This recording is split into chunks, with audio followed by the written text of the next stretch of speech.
Get it from the actual company. Yeah, it's just really confusing. Yeah. But I'm Yeah, usually yeah. nice. confused by things. Hi, hi. Hey. But we've got enough to survive. So just Yeah, yeah. I didn't need to get sick right after going off for 4 weeks with a rolled ankle. Mm. Yeah. It is what it is. Why is everybody sick at the moment? Yeah, and I never had sick days other than I used up all my sick days as a teacher. Mm. I had none left. I think like the influenza A is going around at the moment. Yeah, Mm. that's the one that's absolutely fucking wrecking my stuff. Mm. I got 50% of my team is unavailable. Damn. Fucking hell. 2 people make- so far have been put in hospital with it. Oh Yeah, that doesn't sound good. no. Well, they certainly weren't happy. No. My doctor wanted me to go get a blood test and a nasal and throat swab on Wednesday, and I'm like, I can't keep. Well, I'm good at blood tests at the best times, but I can't stop coughing for them long enough to like stick me. So I'm like, let's not do that. But as soon as I hit the aircon, I'm like coughing up my lungs. So I have a doctor's appointment tomorrow, and I'm going to be like, so I didn't get that blood test. Sorry about that.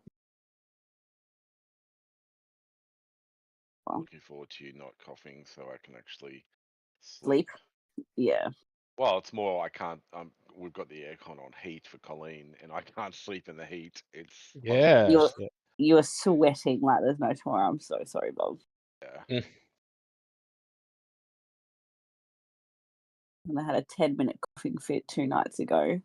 I was awake for 2.5 hours after that. This afternoon, I had a nap on the couch, and we had a cold breeze coming in the back door. Oh, it was so fucking beautiful.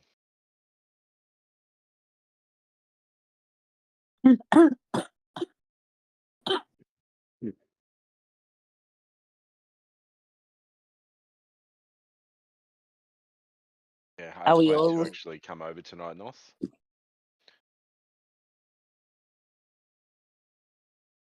But that didn't happen. I woke up at like 6:20, 6:30 going, oh shit, I'm not going to be able to get over there in time. Yeah.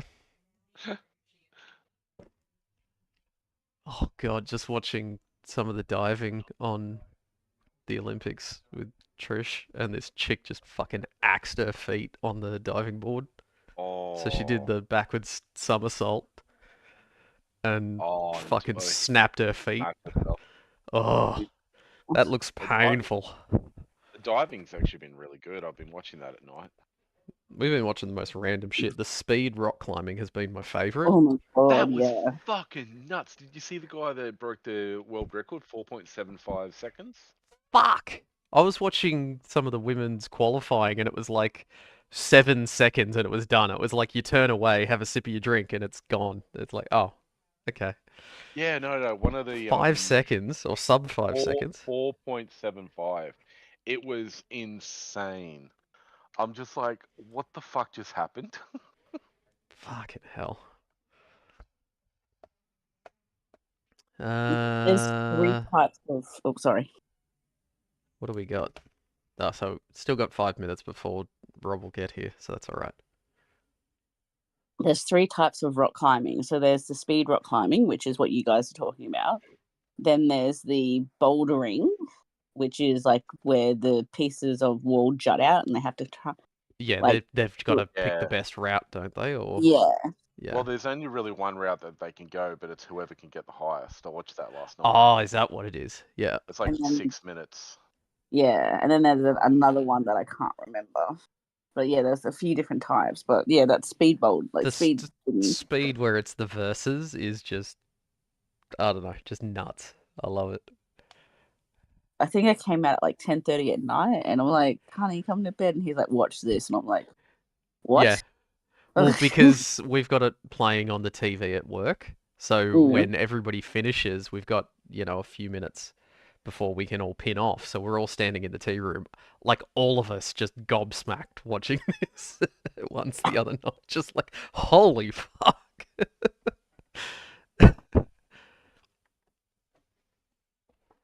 Nah, and I then, think I saw the Chinese synchronized swimming. That was cool. yeah, Trish Yeah. was watching some of the synchronized swimming earlier. It looked kind of cool. Yeah, Mm. that's the one that broke the world record.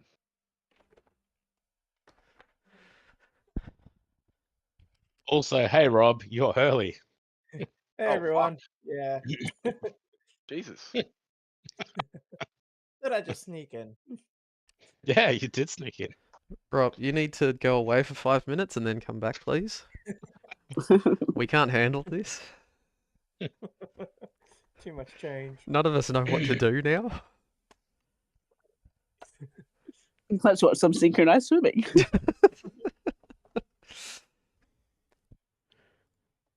Holy shit, I Did you haven't been see? keeping incredible. Oh, it's fucking nuts. Did you see the Philippine men's diving? Like one of them literally landed on his back, and I'm like, ooh. He Oh, he got 0, obviously. And I'm like, ooh. And his partner, like, I don't know where he landed, but he also got 0. And they're like just high fiving themselves in like the cool down pool. And I'm like, you know what? You made it to the Olympics better than what we could do. Yeah, correct. that's we're copping all the flack for our breakdancer that we sent. Oh, I saw a little bit. I couldn't watch it all because I'm getting secondhand awkwardness and embarrassment. I couldn't do it. The fact that we have some absolutely fantastic breakdancers in Australia, Yeah. and that's who we sent. It's like, what the She- actual fuck? When she hopped like a kangaroo, pulled my tapped out. I'm like, no, I can't. Oh, so that was a little depressing. Yeah. But I mean, to me, that competition should be between the US and the French. It's I like, didn't even know that was actually in the Olympics. this is the first year it's been in. Oh, okay. Oh, Yeah. Hopefully it's the last. No, I hope they continue to do it. I just hope Australia sends, No God, one. they could go to places in Melbourne or Sydney and just pick a random off the street that would have done a better job. Yeah, correct. Because there are that The- many people that are just free breakdancing. The female and male skateboarders, that was so fucking fun to watch. See, I Both haven't had a Australian chance to watch any of the skateboarding. I reckon that'd well, be cool. Yeah, the Australian female and male won the gold medal. I did like the photo of Snoop standing next to Tony Hawk watching the skateboarding. I didn't see that. And they're like, how lucky does this guy feel being able to stand next to Snoop? It's like, Well, it's like how lucky does this random guy feel? the chick. oh, Well, because Tony Hawk is notorious for not being recognized. Yeah, Oh, correct. that poor Well, guy. The Yeah. chick, the female Australian, apparently is the first female skateboarder that has been able to do the 900. Yep. Copy Tony Hawk. Yep. That's sick. Mm. I like. As soon as I heard I that, I'm think- like, oh, I come stand up to watch this. I think I would rather watch golf. Hi, friend. Hey. Hi. I Seconded. saw you in here already, but I didn't want to be like randomly. Hi, friend. But hi, friend. I wasn't listening. Oh. Rip. Hi, friend. Hmm. Alright. Have we got a link? We do. Alright. Yeah, Elf, you're late. What's do. going on? Excuse me. You're I'm here. excused. Just got to announce myself. Fuck. And it's clearly 25 seconds to go on the ticker, mate, so you can hush up, son. Well, Rob was here before you. Yeah, like significantly. Mate, I was doing tech. I've got 10 seconds to whinge. There's like P-Touch label printer software, and Christy was like, why has this stopped working? man, I'm good. I figured it out. The software auto formats or picks a format of all of the. No, anyway, I ran out of time. Did you turn it off and turn it back on again? Of all of the. No, that didn't fix it. The software. Ran out of time. So when it For them reads long in her enough to like database, stick me. it So was I'm like, picking let's not do out that. from the very first row. It goes, oh, there's a number in the first row. Therefore, if there's not a number in all of these, I'm just wiping it. And she's like, why doesn't this doesn't work? And I eventually figured it out. I'm like, because it's shit software. 'Cause it's And- shit software, yeah. It's shit software, and it's picking a data format based on its first row, and for some reason, then formatting everything in that. Despite the fact all it needs to do is read that info and put it on a label. It doesn't need to process it in any way, and has no visibility that it's processing or capability to process in any way. But it does that, so that's kind of hilarious. Yeah, leave the formatting job to the big boys. Let Excel handle that. Yeah, I can see why people just use plugins instead of using the fucking native software, but I'm too lazy to do that. Yeah. Cool. Sorry. Nothing to be Let's- sorry about. You're amongst friends here. It's okay. What if I don't identify any of you as friends? I was just about to say you're among friends here and Greg. But Wow. Wow. Just throw the hatchet down the hallway there. I'm just saying he probably doesn't identify you as a friend, that's all. Why don't you attack more minorities? My god. Sorry, Gregus. Alrighty. Thank you very much, guys. Session 12. Trish, can you put your mic on mute? On mute. No, that's It's a- Greg is coughing his guts up. No, Or is Trish it is Trish? doubling my microphone at the moment. Alrighty. Session 12. Progressing along nicely from last time, you, as a group, were tasked with trying to pick up a howitzer from a group of super mutants. A small trip east of Abby's Chuckle Heart. So you proceeded to a very small town on the just past the outskirts of Portland, moving into a more rural area where there was a fire point of super mutants. While there, Abby managed to throw all of her spears into the same super mutant, turning him into somewhat of a pincushion. You successfully killed 2 of the 3 and chased off the third to liberate a now somewhat damaged howitzer.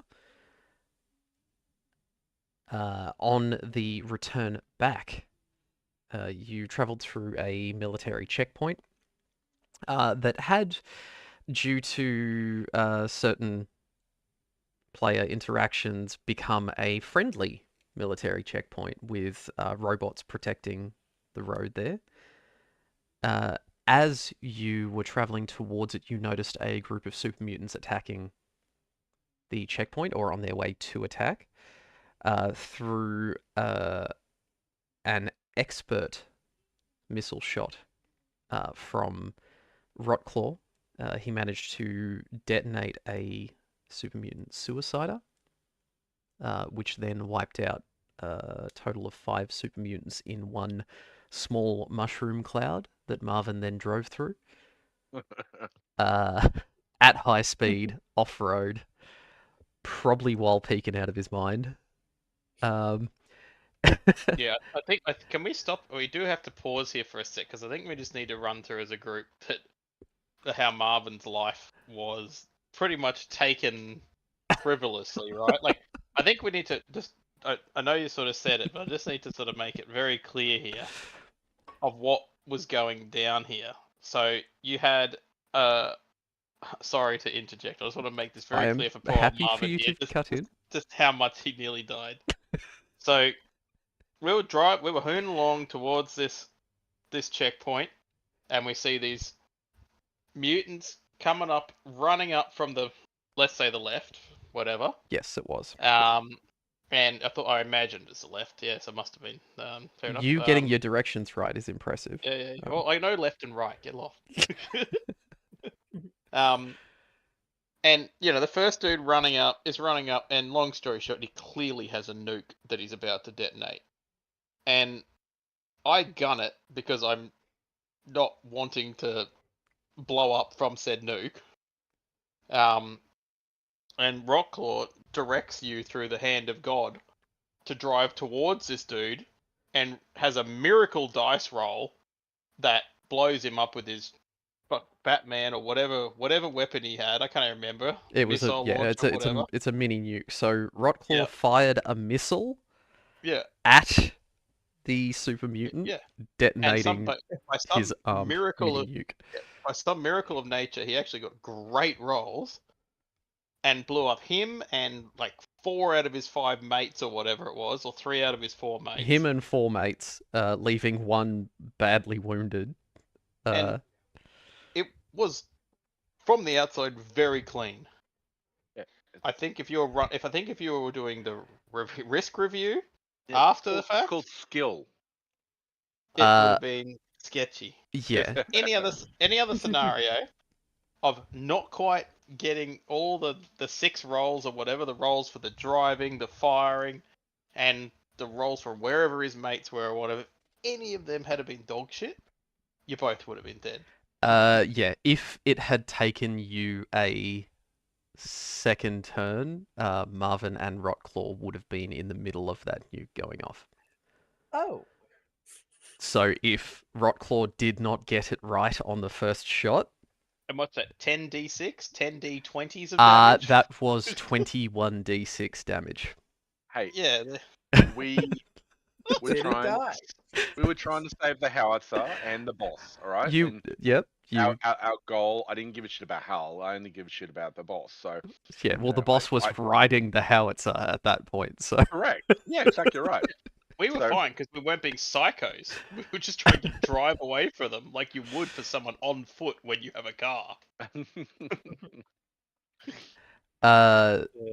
The military checkpoint was saved through the actions of psychotic Rotclaw Marvin and a heretofore unknown about Assaultron that had also become friendly due to your interactions. She came out of stealth and laser-eyed the last super mutant in half as you drove through, and then waved because she was friendly, and you had convinced the Protectrons that you were friendly, so therefore she was friendly. I'd love to harvest her eyes and use them for my own, though. Look, you may get a chance to, if you keep trying to hunt down Assaultrons, then you may get a chance to get something like that. The issue you have is they spend 99.8% of their time in stealth. So detecting them may be somewhat tricky. But after that, the rest of the drive back was uneventful. You returned the howitzer to Abby's Chuckle Hut, to the cheers of the soldiers there. You now have a system of indirect fire that can be called in to a target of your choosing at different times. You will be prompted when that is available. And it's not going to be for I need that guy to die. It's I need that guy and all his friends and the building that he was in to go away. I've been laughing my ass off at my mic muted because I'm like, yeah, I'm just gonna be standing in the next room. Can you send that howitzer from 10 k's away to snipe them, please? The call there is calling it in danger close. If you do that, I take no responsibility for your own characters horribly dying. That night, Abby went for a nice quiet walk out of the compound, vaping and doing everything she could to pollute the perfect clean air that was out while watching the moon and the stars. She was happy. Little beknownst to her inside the warehouse, HAL 9001 had hijacked the ham radio setup that Rusty likes to sit at most nights, and was using it to call the records department at NCR headquarters back in California.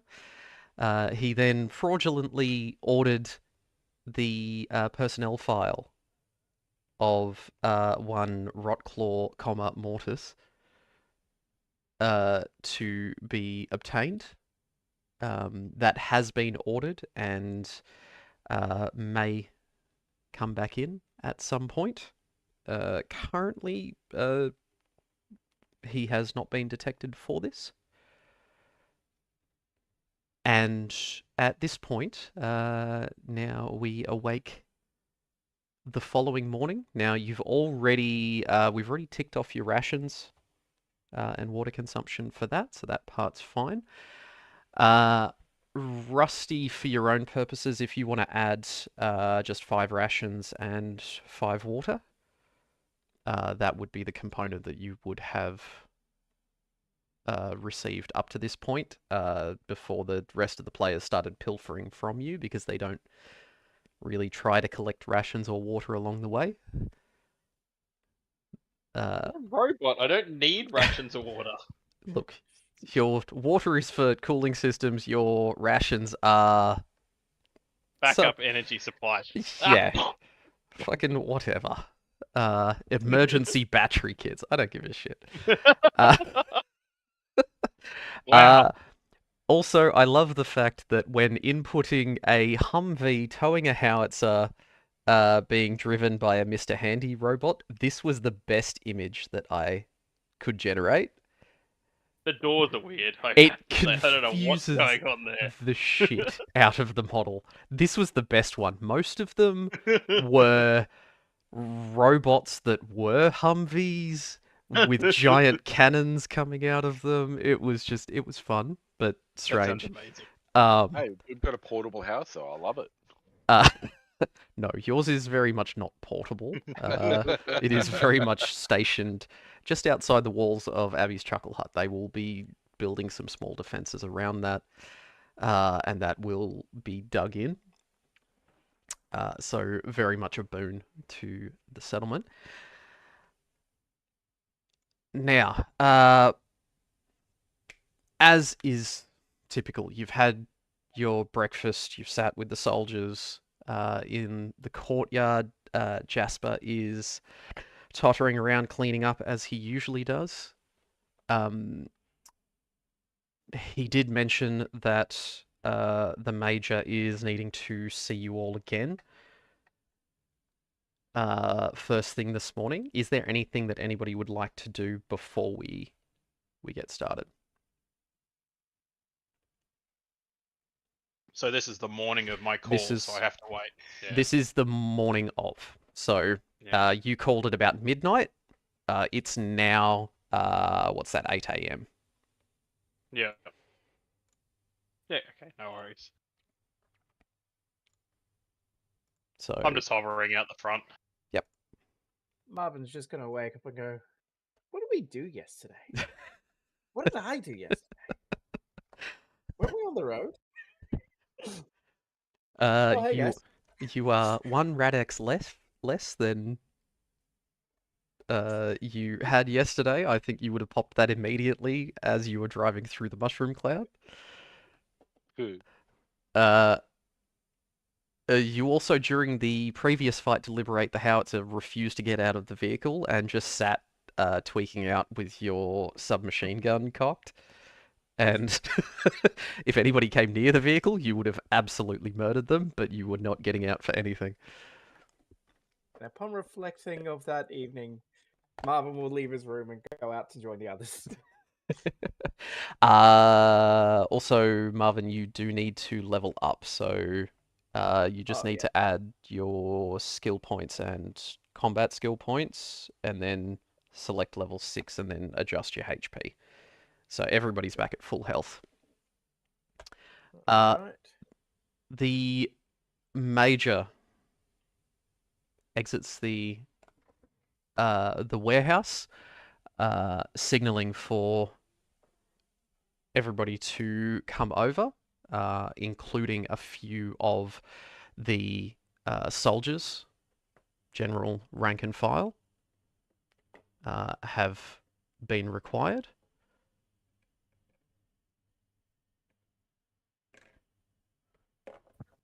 And he says, this morning we have something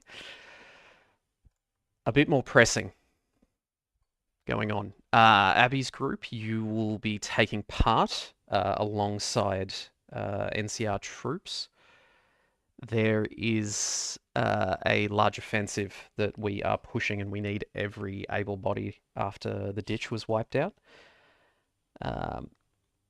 So one of our scouts has found a pre-military base, a pre-war military base, apologies, up north at the previous Portland airport. There is a strong presence of super mutants throughout the city, and if we are to hold the rest of the suburbs, we will need a new position to use. What we are attempting to do is to take this military base, because currently nobody occupies it. It is still working on automated defenses from before the war. We have witnessed multiple super mutant attacks against it that have failed. It has to contain untouched weapons, armor, facilities that we will need for the NCR. If we can secure this location, including what appears to be an underground bunker below it, that can be a new secondary position that we can use. So your group is tasked with finding a way in past these defenses. You are to attempt to convert the defenses to work alongside us, preferably. The less resources we have to spend on then arming this location, the better. And it seems like what exists there is some of the highest quality in Portland that we've seen. It also includes 2 large landing areas for vertibird helipads. From initial reports, we're seeing that there is even a missile silo attached. Like that. Now, this will not be easy. You will be supported by other NCR soldiers. Once you arrive, you are to make your own way there, and once the top level is secured, you will need to go through and clear the bunker below, and reinforcements will then come in and hold that position permanently going forward. Gather up what you need and head out as soon as you're ready. Scout Asa was dispatched approximately 6 hours ago. He will meet you on the hill south of the base with fresh information. Ammunition we will have available. Go inside and see Heidi. She will organize that for you. And he, as he's finished, you have your orders. I've got my hand up for what it's worth, my claw up. First thing that he does is he looks at Rusty and he says, Rusty, you up for giving them a hand on this one, or are you staying back? I'm good to come. Excellent. Staying back. Although I'm a bit worried after that last story about the nuke. I say, don't worry, sir. You can ride with me. Out of this group, you're probably the safest at the moment. So- I question that. I really question Uh, it. That is quite correct, young Rusty. I currently have the most risk-adverse nature. Queen and country and all that, you know. And I pick up the two-way to talk to the captain, despite him standing in front he's of in us. front of you. Correct. Okay, he's Yeah, but like that's- arm's that's- length away from you. But that's my current subroutine is still set to that. So that executes before I can talk to him. So hopefully the two-way crackles, and I say, Captain, might I trouble you for a question regarding, is there any knowledge of what faction or what people may lay claim to this area? Presumably there would be a claim, regardless of whether it was executed or not. Are we creating any friends or foes out of this? Over. The potential for raider groups to submit to NCR rule may occur if you can hold this area. We are seeing raiders getting pushed back by the super mutants left, right, and center. So a chance for a possible truce might occur. But no claims, sir. No existing claims. It seems like quite a. If it's the best in Portland, I mean that's like the best in Bristol, as good as it gets, sir. So surely there's some claim by others to this. And I presumably list whatever other factions I know. I don't know if I know the Enclave or whatever. The only faction that you really know in the Portland area would be the Rattlesnakes, is the raider gangs. Okay. And the super mutants. You haven't really met any other factions out here. It's not NCR ruled. But I've been alive for 1,000 years, you know. Yep. Look, the last you would know is that it is US military. Okay. And Would it the is military still be troubled? continuing. Then would the military be troubled by a claim, sir? Over. The NCR is the last of the true US military, the closest thing that we have. So that is ours to fantastic. claim. Understood. Over and out. And he's refusing to talk through his two-way to you. He is just talking directly at you. Okay. And I make no that doesn't even impact the conversation for me. Considering you're on an open channel, would you be getting like a feedback loop from all the soldiers standing around you with their shoulder radios Mm-hmm. going off? Massive fucking feedback. Yeah, they're like 20 bit.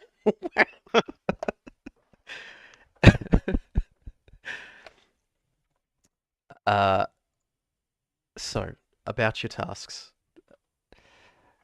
And he steps back inside to start on the rest of the preparation with Colonel Olsen.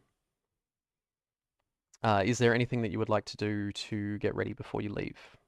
Yeah, I'm gonna go see Heidi. Heidi? You love Heidi. She looks after you.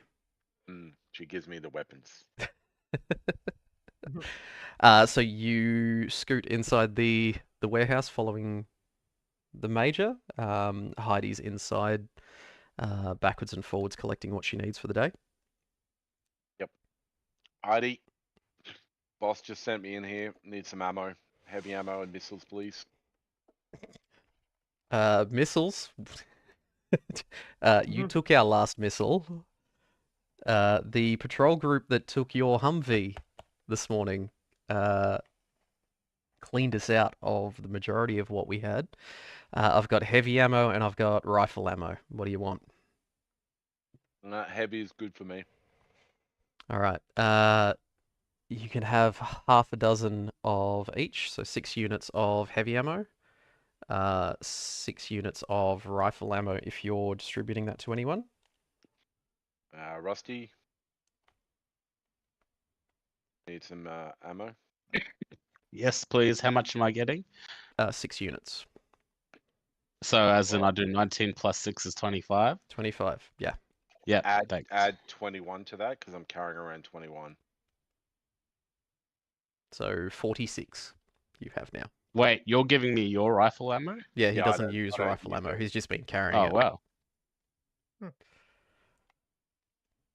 So what was the number you just said?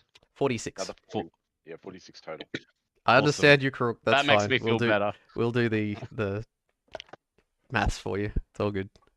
Thanks.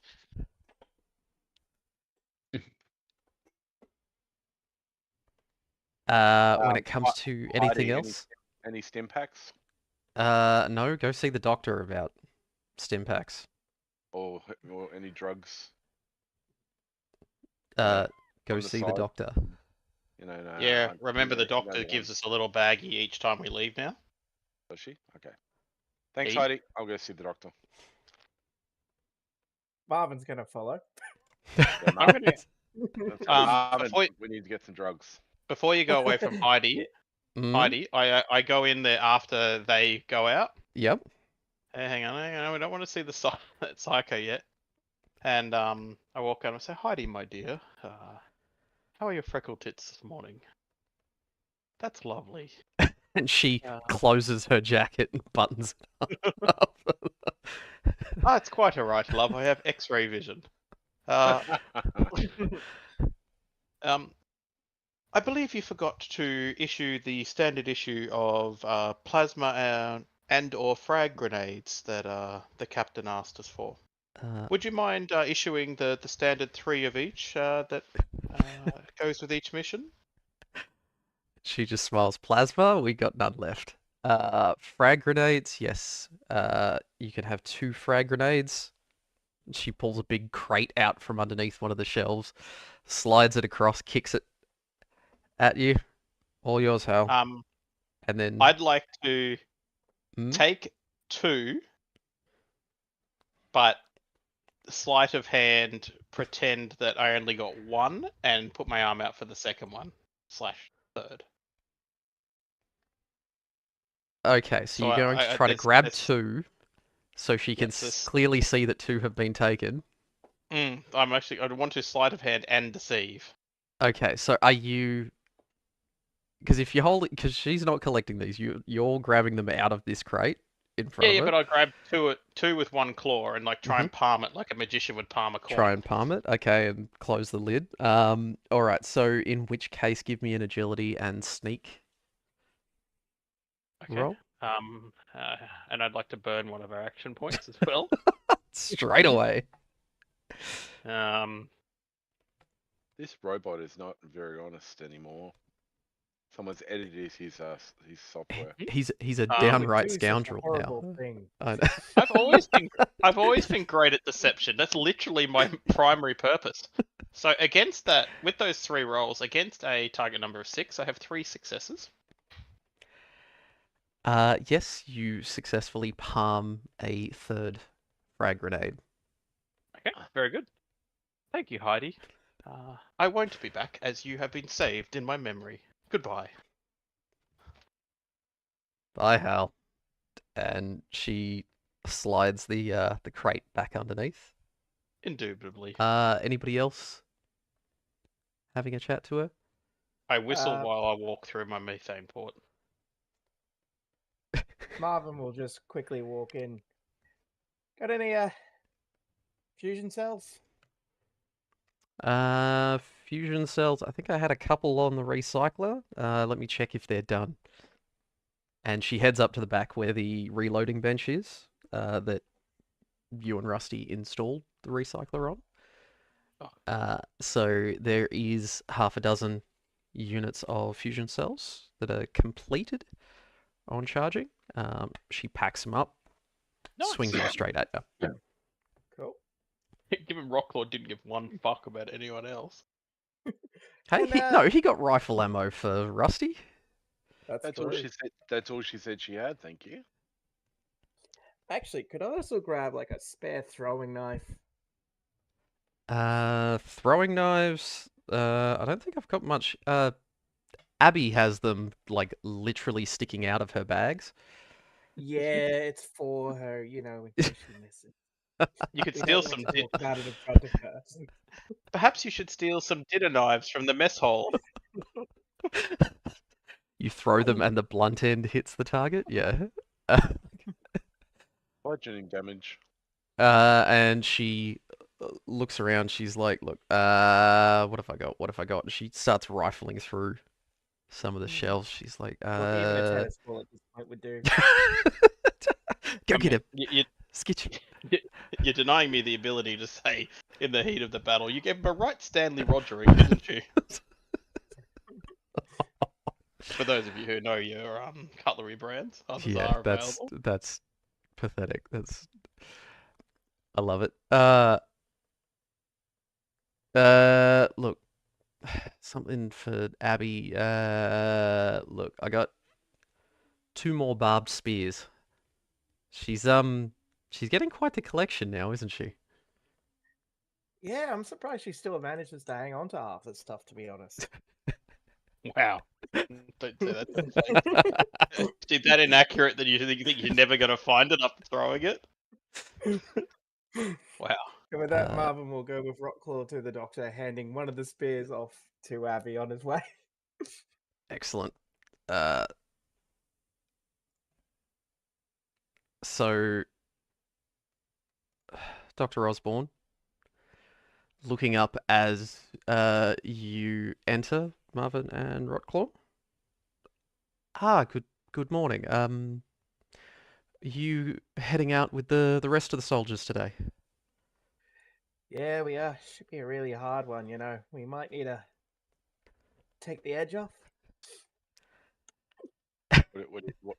Really focus. What do you got? Now, Marvin, we've talked about this. I need you to lay off. Just go easy on them for a little bit. Rotclaw, And you that's haven't why I been need a great little bit, lately. otherwise I'll get a full withdrawal. You know how this works. We both did the studies. Dr. Osborne gets up and he goes to his cabinet, gets down his little go bags. You get 2 stim packs each. Now, Marvin, to you specifically, he slides over 2 stim pack diffusers as well. Nice. Slides them over the table like it's nice visual. And as he does so, he's still got his hand on top of the last one as you go to take it from him, and he leans in and he says, "Go see Jasper. Tell him I sent you. He'll slide you something." And Any he leans Psycho back. or Jet? Just put a hand up to Rockclaw and nod at the doctor. Yeah. You see me standing in the door making notes on a virtual. I'm just gesturing with one hand into another claw as if I'm writing on a notepad when you look at me. Turns out in your eyes, Hal, there is actually a notepad there. There is actually a pen there Basically, yeah. being projected. Dr. Bourne just goes, just please go easy on that stuff when you're out there. I'll be fine. I haven't tweaked out for a few hours. I think it was last night, yeah, on your way driving home. All right, look after yourselves out there, please. Just have it all ready for when we get back. We'll probably need it. Yeah, little doggy bag. I'm hoping that you will make it back in one piece for me to be able to. A doggy bag or an IV bag? Yeah, look, he's probably going to have the stretchers lined out when you guys get back. This is the biggest offensive that your settlement has launched in over 6 months. Did it exist 6 months ago? You've been here... Shit, how long have you been here for? I think... Oh, sorry. 4 months. 'Cause you're going for a 6-month stint. Yes. Sorry, I was adding up my numbers wrong. I agree, sir. It is. Now, as you walk outside the hospital, Jasper is still over at his little makeshift bar that's a couple of pallets bolted together next to the picnic table where you all eat breakfast. Mm. I'll sort of casually approach and just. Is he sitting down at the moment? So he's sitting behind his little makeshift setup. Stand up, Yeah. because you're going to need to sit down. Just walk on up, put the package on the table, and just got a special delivery for you What are we looking at? from the doctor. These are expensive. Where'd you get them, Osborne? Yeah. Said he might have, special payment. Courier fee. Marvin, you always look after me. And he's looking around, side-eyed, making sure none of the soldiers are looking his way. And underneath a coaster, he pushes towards you. There is a little baggie, and it includes 2 units of Buffour and 2 ampoules of Jet. Whether you want to wild smile on my face. Pleasure doing business. Good to keep the peace round here. Look, you do what you can. Keep an eye out for anything good for me, hey? Just, friend to a friend. And he just scowls over your shoulder at Rotclaw.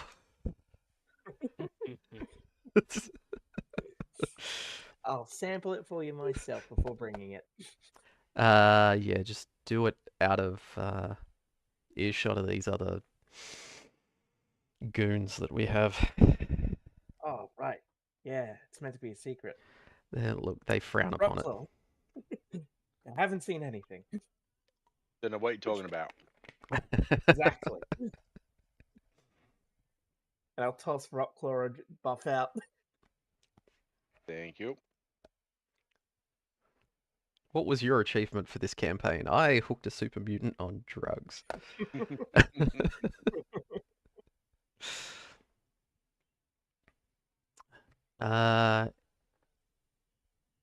Just after you've thrown it to Rotclaw, Jasper just thinks out, you don't want any cigarettes, any cigars, any rot gut? Nah, that stuff will kill you. I walk out. That is the perfect reaction. All right. Is there anything else anybody would like to do before leaving the settlement, or shall we move on? No. We're happy? Oh, Okay. can I get rid of? Can I actually? I need to get rid of. Can I get rid of? I don't know. Are I don't you think we've done leaving with an entire donation round. inventory full of shit? We already did the donation round, and you filled yourself back up again. No, I want to get rid of the 32 MREs that are black mush. Forgive me for not writing them down in the arsenal. Can you just make sure those are donated? Have I you was been... very, very proud of myself at the point. But... look, if you spend a bit of time asking around, seeing if anybody might be able to use them for anything, would that be No. something that you would do? No, I'm just gonna shovel them. I'm just gonna shovel them out of my gut onto this dude's like pallets because I'm like, meals for the hungry as they come by, and I just shovel them out. A couple of hands go flying out too, and I sort of pick those up after they're done. It's hard to tell the difference because like a lot of the hands are like black and partially decomposed. So they kind of look the same as the MREs that are black and gross at this point. And I actually accidentally leave 2 hands in the pile of MREs. Oh god. Jasper just, it's like, Hal, he picks up one of the bags. What are and he notices what they are, and he's like, okay. He just cracks one open extremely carefully. He's just like, bloody hell. He closes Wait, it. I'll leave you to enjoy them, sir. And I float away regardless of the response. He shovels up the whole lot, and carries it over to the compost heap next to the farms. Nice. He's like, there's I only don't one see good it, thing for these. Are you holding on to everything else?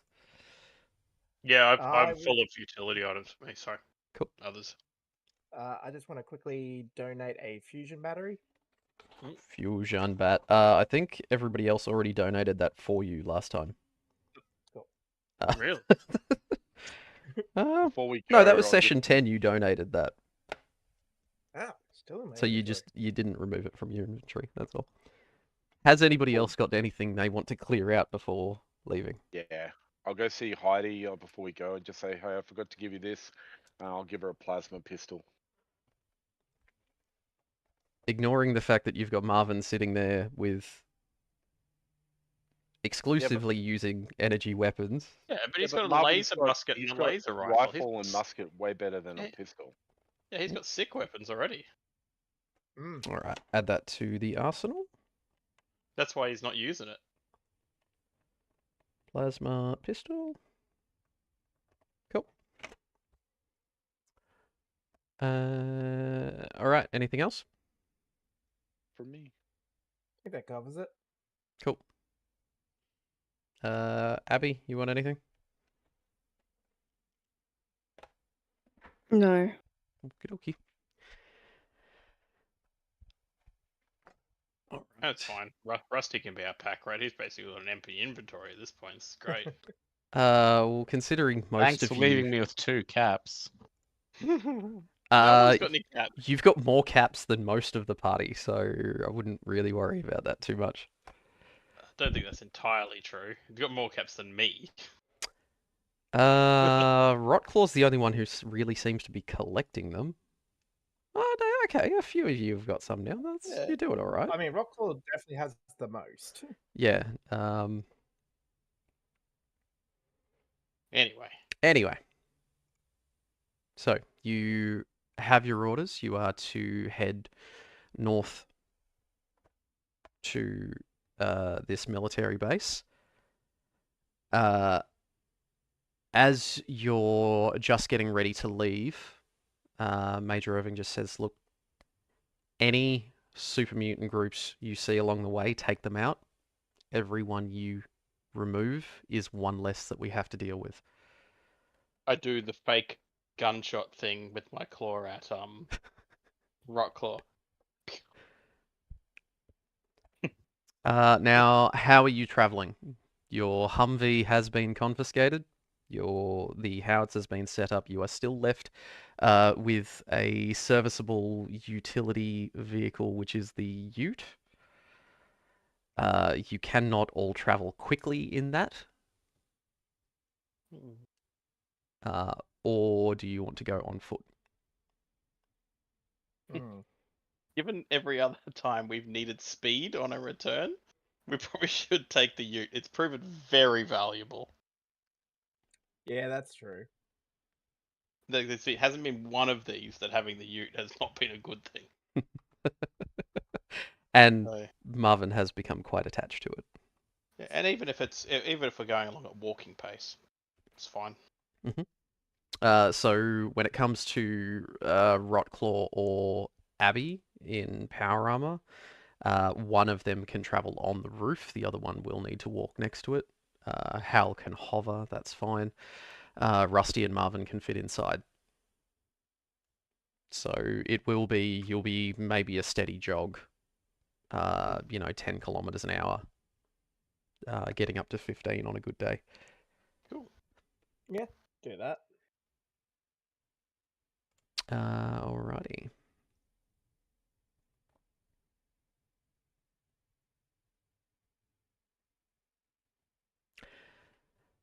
So you hop into the Ute.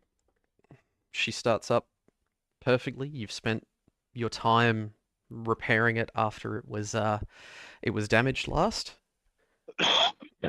There is noticeable tiny little bits and pieces that have been small problems, but you've been able to salvage what you need to get it up and running each time. You head out, as usual, out to Highway 205 to head north. It's a familiar intersection. You start moving just a small distance. You've been on the road at this point for maybe 15 minutes, 20 minutes. You've only made it a few kilometers out of Abby's Chuckle Hut when Hal, your radio specifically crackles. Now, are you hovering somewhere near Abby at this point? I'm being pulled along at the tailgate, so Yep. if we're driving along So slowly. if Abby's on the roof, then you'd be nearby. Okay. So what's different about normal is normally both of your radios will indicate that there's an incoming message. This time it is only yours that makes any kind of sound. Well, given it's a radio, I at a crackle that I don't really care too much. It's not like it's a ringtone. So it's similar to a crackle, and it's trying to make just a basic pulsing sound to indicate that if you switch it up, it will then bring. It's similar to a phone call would come through. Oh, sure. Okay, let's just pretend it's a ringtone for purposes of the narrative. Easy. Bring, bring, bring, bring. Hello. This is Private Parker from HQ Records Department. Is this Mike Romeo 9001? Mike Romeo 9001 receiving. And at that point, if you can... Decimal 1 afterwards? Private? Decimal 1? Yes, sorry. Would you be able to roll a charisma and speech roll for me? With pleasure. 2 successes. 2 successes, yep. Now, this is the question. Are you lying at this point? That is the... No, that's what I designated myself. Yep. So, yeah. Yep, no, that's fair. I mean, I answered the phone. Well, you're confirming that Stop lying. You are the one that you Well, yeah. that you Well, yeah, say who's you gonna are. call me back? Mhm. I'm not doing anything wrong. In my mind. In your mind, yeah. My processor. So 2 successes. So as soon as he hears your response, he says, "Cutting transmission." And it cuts off. A few minutes later, you have another call come through. This one's a usual call from base. Both of your two-way radios come through, and it's you can clearly hear it is Captain Lewis, and he's saying, "Abby's group, do you copy?" Abby's group receiving. Hal. Excellent. Can you please put either Marvin or Rusty on the line for me? Certainly, sir. Are they trained in radio protocol? I'll have to inquire. Remember, you think I'm captain. The captain wishes to speak with you. All right, so you hand it over to Marvin? Absolutely. Thank you, Marvin. This is Marvin speaking. Wait, sorry. It's been I a see the long drugs day. have kicked in. Marvin, Captain, Marvin, Marvin, Maven. what's the officer problem?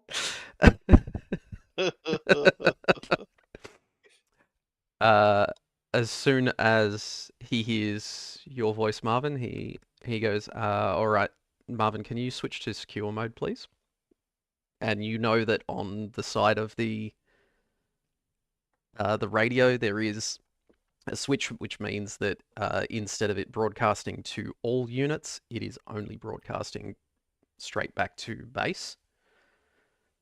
Hit So the switch. it can't even be heard by Abby. You hit the switch, yep. So we've just been alerted to an unauthorized radio broadcast from Hal last night. Oh. Around about midnight, he made contact with headquarters requesting personnel files that was not put past any of us. Can you please perform some emergency maintenance on Hal for me? I can arrange that. If you can put him into maintenance mode and then input verbal code General Atomics Override Code, number B3XUA2.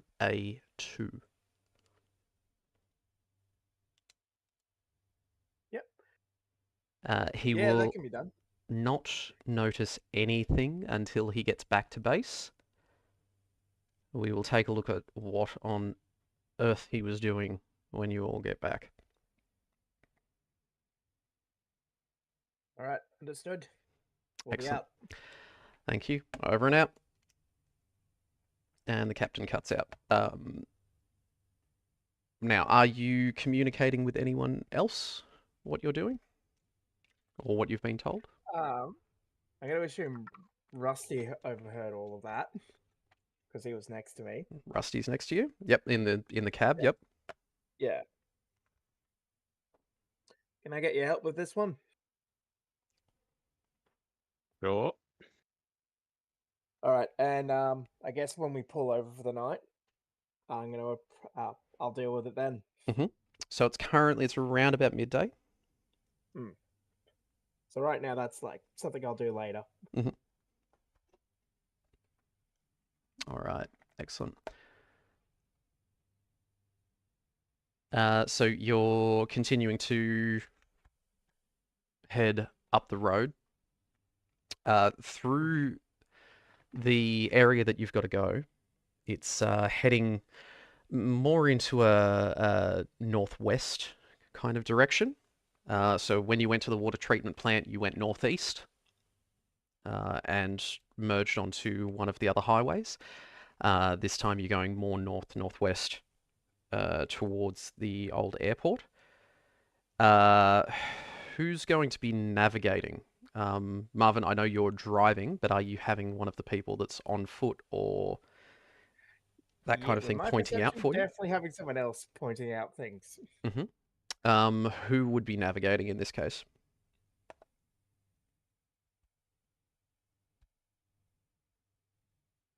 Don't everybody volunteer I'm at once. next to Marvin, aren't I?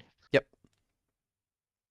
You're all going at a fairly slow pace, so, scoping out the next direction to go would be able to be done by anybody at this point. Rusty's in the navigator seat. So Rusty in does have the highest skill. in which case, Rusty, for this first leg, if you can give me a perception and outdoorsman roll first up. Yay, I just put up outdoorsman. Where is Google Dice? I've lost the link. Got it. So it's Okay. literally click for dice is And the I'm shortcut rolling link for you. Yeah. 2d20. Unless you want to Yep. use, you do have one action point left. So sorry, was it intelligence plus outdoorsman? Perception plus outdoorsman, please. Perception. Yeah, so you're looking That's ahead and trying 13. to pick the best route. Yeah. I think 2 dice will be fine. 10 and 13, so 2 successes. 2 successes. Okay. Yeah, it's our old logging truck. Yeah, look, I just wanted a vehicles moving image. I guess I need to make one where it's just the U. Yeah, I didn't think about that. All right, so you travel for another hour. Can you give me a D20 roll, please, Rusty? A straight D20. Just a straight D20 roll and tell me what number you get. 1. 1? 1. Okay, so as you're starting to head into you're getting out of the suburbs and more into the city. It's the eastern edge of the city. Most of the city is across the river, way west of you, but you're starting to get into much higher density buildings and things like that. You're finding it harder and harder to pick your way through on the roads.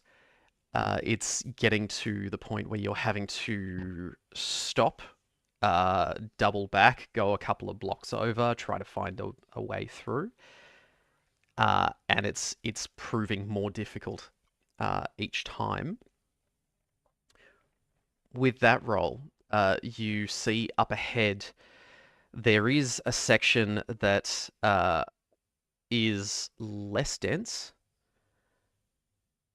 but still doable. You might have to stop to be able to clear a bit of the way through for your vehicle. Or the other option is that you can continue spending time looking around for a better route through. What would you like to do?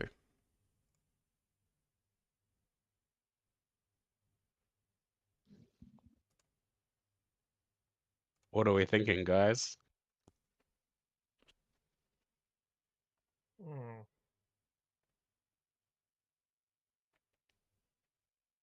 We'd get out and walk, right? So you could leave the Yeah. vehicle where it is. That's an option. You could. Yeah, I think we need the vehicle. Yeah, we normally do need to make a speedy getaway.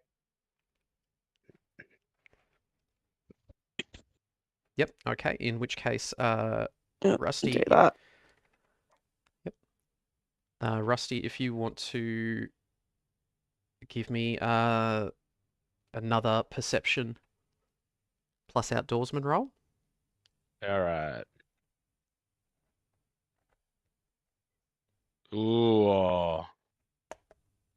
15 and 20, so a failure and a complication. Critical failure. But I think I might spend a luck Mhm. to re-roll the 20. Mhm. If that's okay. Yep. And re-rolling the 20. 9. Okay, so that's 9. 1 success. Yeah. All right, so you push forward. You make it another few blocks, and you're finding yourself having to then stop and retreat, going back the way you came, looking again, finding a different route, and repeating that. So at this point, 3 more hours has passed. You're really spending a lot of time doubling back on yourself. So we're at 1,500 hours. You proceed through to the next section. Up ahead, you've just stopped the vehicle once more as something is blocking the way. Large piles of rubble and debris. Again. Might I blow up the piles in the way, captains? Yeah, that's a good idea. Yep. Understood, sirs. I'd like to so for the piles that I'm seeing ahead, Mhm. firstly, I guess a quick sensor sweep of the area around, obviously, before I proceed. Yep. So in which case, if you can give me a perception and outdoorsman roll, please. Yep, one success on that. One And I, of success. course, see.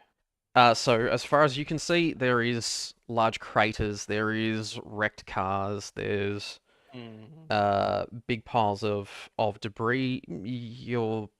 The explosives that you've got on you, would they be able to do it? Powder charges. You've got powder charges, so they're a little bit more surgical, low yield, but usable. How about you give me an intelligence plus explosives roll for that one, just to see no if we can identify the best places to use those. Yep. 2 successes of 1 and a 16. All right, sorry, 3 successes with that 3 one, successes. Okay, so that's going to give you 1 action point. You spot one channel between 2 craters where there's an area that looks like you might be able to clear it. It's going to cost you 3 powder charges, but it's basically creating a line through. Okay. Well, what must be done must be done. So, in which case, if you can give me just 1 attack roll, so that is for all 3, and we're not so much checking that you can throw them, it's you're setting them up and detonating them. You're just making sure that you're putting them in the right spots. Pretty rough. 4 damage and 2 effects. So we're... I mean, the effect class. Yep. Okay. 4 damage and an effect, basically. 4 damage and an effect. Yep. I would say that would be enough. Given up 3 of them out there anyway. Yeah, you're setting them up. You're climbing up over the rubble piles. You're putting them in specific spots. Yep. I think with that roll, that would be fine. You detonate it, and it does clear out enough of it. How far back are you parking the ute while this is being done? It was. I'd walked probably 50 meters in front of the ute. Given it a good clearance. Yep. Yeah. So yeah, That's why I kind of did the sensor sweep, because I was kind of going off on my own ahead, basically. That's how I was imagining it. Bricks and bits and pieces of shit just raining down around you. Me. None of them hit you specifically. It's like you've picked an exact spot where you're just like, yep, okay, this is fine. Yeah, I was worried my glass hood of the Protectron that I'm wearing as a hat might have got damaged, so thankfully that didn't happen. That's probably the second strongest part on your body apart from your torso, but... And my groin. Bang, and I bang my groin as I'm thinking about this clunk, narrative. Clunk. So you have cleared away. It's still, like, this vehicle is not a hardcore 4-wheel drive. It's not necessarily built for this, but it's doable if you want to take it through at a slow walking pace. Is anybody riding on the top of the vehicle, Rocklaw or Abby? I'm gonna Absolutely. I feel like surfing. Yeah. Cool. I'll be hovering with my gun ready, heavy machine gun ready. I'll be hovering ahead of the group through the space I created. Yep. Like I'll have sort of immediately proceeded through there. Okay. Presuming that there's blind spots fucking everywhere. Yep. There's piles of shit everywhere. You're in the center of dense ruins everywhere that you're going through. Rusty, are you staying in the vehicle or are you walking ahead as this is being done? Happy to stay in the vehicle. You're staying in the vehicle, all right. And Marvin's driving still? Yep. Okay. So Marvin, if you want to give me an agility plus outdoorsman, this is you navigating through the gap, trying to make sure that you're maintaining traction, you're in control of the vehicle. Sorry, that was outdoorsman and agility. Agility. Yep. Ooh, not best. 1 success. 1 success, that's enough. So you pick your way through. The extra weight of the person in full power armor on the roof is probably not helping the ability for the vehicle to move. But you do manage to clear through it. Did you just fat shame the person on the roof? The person walking around in the 1.5 ton power armor, yes, I did.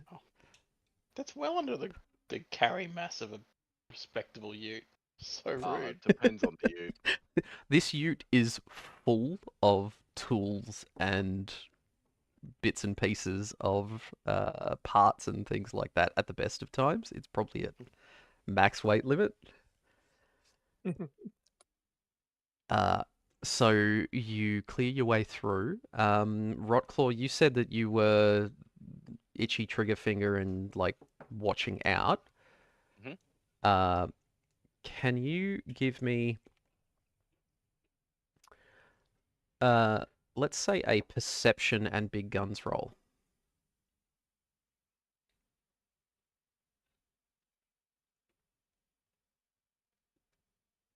3 successes. 3 successes.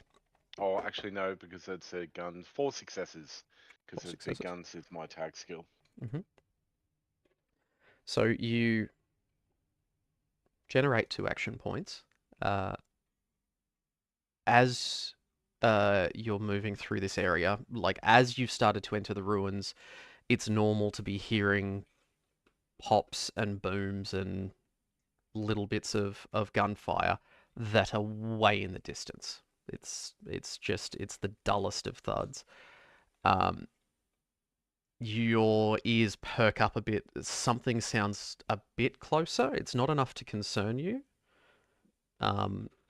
But you think it might be it might be the sound of a battle closer than what you have previously heard throughout the morning.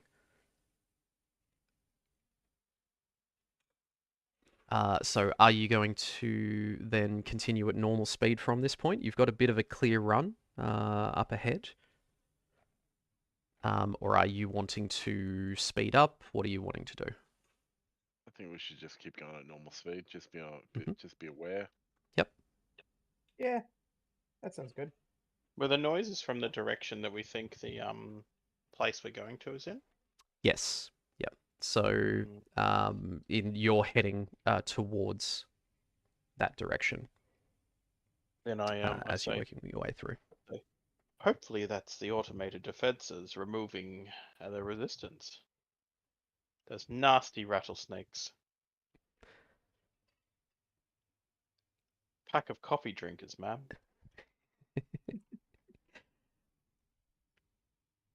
All right, so you continue. You make it another half dozen blocks. It's once again getting through a very rough section. What you find is at one point there is a large bomb crater where something big went off at some point. Hal, your Geiger counter has been picking up as you're heading down the road. And as you come near this crater, it starts absolutely going off. I say, have we been here before? What makes you say that, Hal? I find myself occasionally tending to be around reckless explosives in the middle of the road, and I thought this might be that time again, but perhaps I am just having a little bit of a moment. Yeah. And I suggest I hold up the Geiger counter to, well, actually, because I radio Abby and say, Captain, might I suggest those that are primarily flesh that has not yet decomposed to give this crater a wide berth?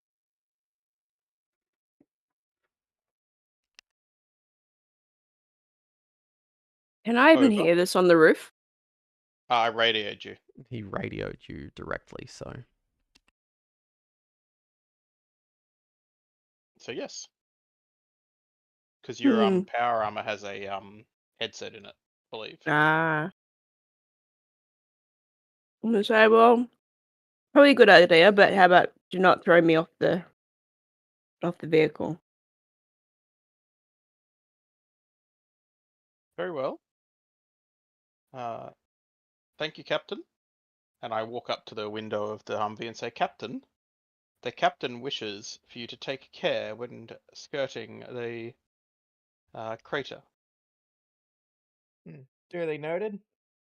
So we're Thank you, dealing with some Captain. radiation. Rockclaw, you want to take point? Yeah, I'm Yes. just gonna walk out the front and just have a bit of a warm bath in the radiation. Mm. It's currently at 32 micro hectopascals, but it may rise as we get closer. It appears to. Seems nice. Nice warm glow. Sievert, micro sieverts. Sorry, I had a bit of a moment. My wires appear to be a little bit wacky today. The micro or milli? I thought it was millisieverts. I'm rather sensitive. 1,000 millisieverts.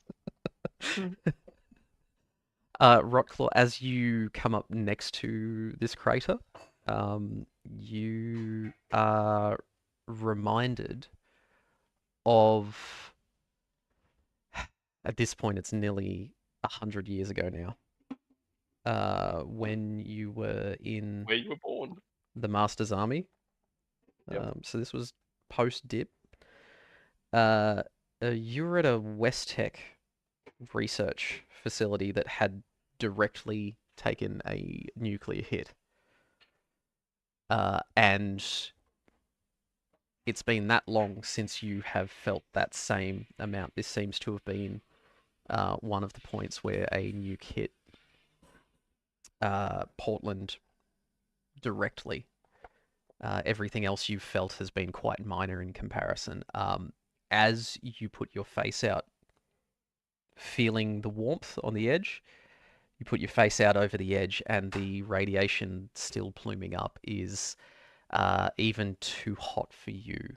Oh, Jesus. Oh, God, what is this? Bit warm. So if you can roll me an we're going to make this one endurance plus medicine roll.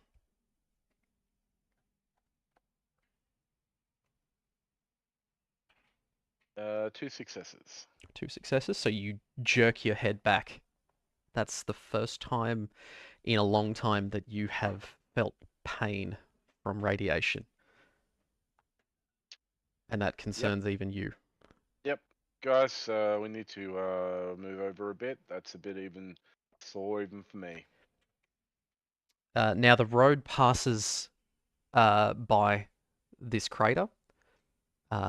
It's hit in the middle of where some buildings had been. Now, as you get within about 50 meters, Abby and Marvin, are you taking anything?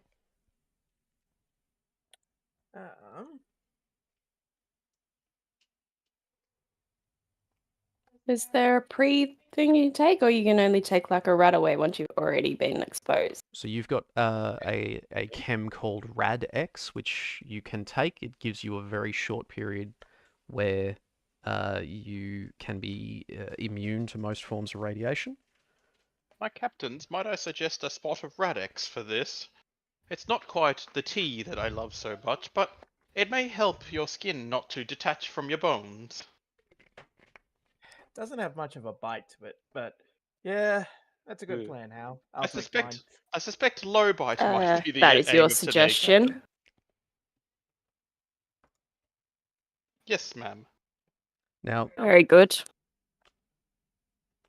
Abby, so you open up the hatch on the front of your power armor.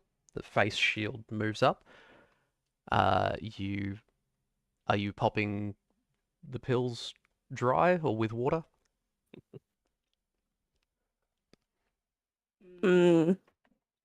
Water's a bit on the low side. Might have to go dry. Dry dog pills. Does this affect its efficacy? Efficacy? Efficacy? We'll see. Marvin, how are you ingesting these? I have to ask with you because I'm going, are you swallowing them? Are you snorting them? Are you shelving them? Yeah, he's breaking them up, How do you take buff out? You sniffing eat them. buff out, don't you? Buff Captain, out is just pills as well, yeah.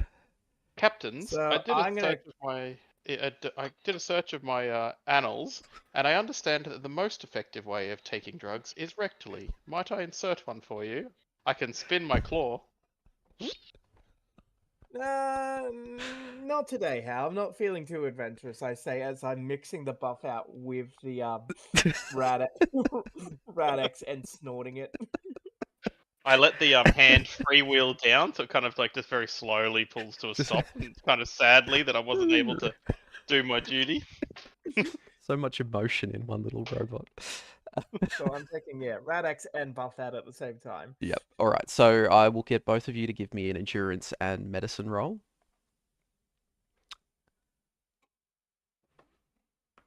To see whether you have taken that in time. One critical success. Internally.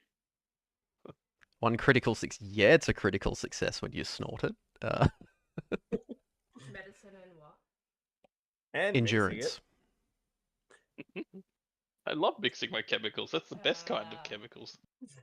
You never know what you're going to get. Fail. Yeah, Uh, no, it's a compound.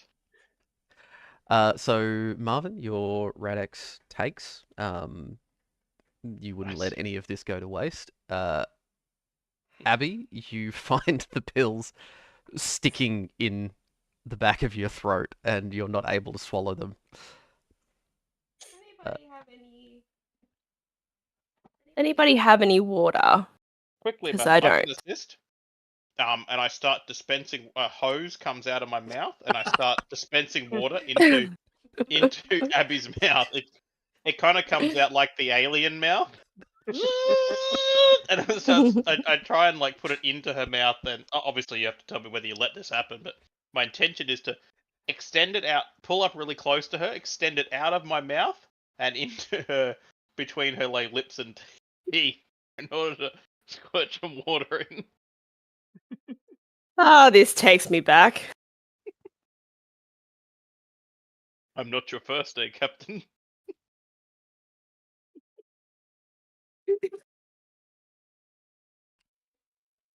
All right. So, Hal, if you can reduce your water by 1.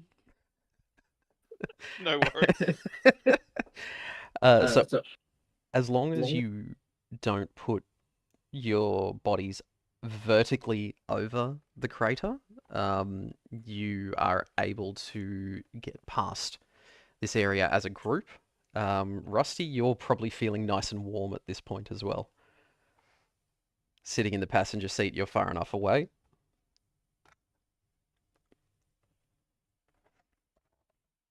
Yeah, okay. So I'm probably in Rocklaw's boat because we've both got immune to most radiation. So I'm assuming it's a similar. It's the most feeling. extreme radiation that Mm. you still might have issues with. There's still a point. With you, it's less a concern of damage and it's more a concern of your circuits just shutting down. Yep, all good. Marvin, navigating through the next section, if you can give me another agility plus outdoorsman roll. Outdoorsman.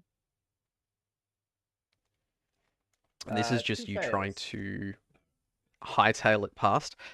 As you're driving, you are coming past the closest edge of this crater, and you scoot up on a piece of rubble that's sticking up, and you rock the car. You come down hard on this bit that's sticking up into the bottom of the chassis, and it stops it dead. You're basically belly flopped. You've got grip with one wheel easily and one wheel partially. Fine. Claw, can you help me get this out? Yeah, I'm gonna start pushing from behind. Not lifting. Just... And I say to Rockclaw, perhaps you should lift and push, sir. Al, how about you help? I think that was him helping. Uh, so Given I've halved your workload and doubled your chance of success, I have helped more than others could possibly hope to. Abby, are you staying on top of the ute at this point? I am still surfing. Thus doubling the weight of the ute you're trying to dislodge. So Rotclaw, if you can give me a strength plus athletics. And you know what? Okay. Hal, I will let you do a charisma plus athletics in this case to help with 1d20. Well, this is going to be a fucking hell of a roll. Did you say strength plus athletics? Strength plus athletics, yes. Can I use an action point when I'm assisting? 4 successes. 4 successes from you. Okay. When it comes to action points, Gregors, that's a question for you. I have never actually thought about that, and I have not read anywhere in the rulebook on limitations on using action points to add dice for helping.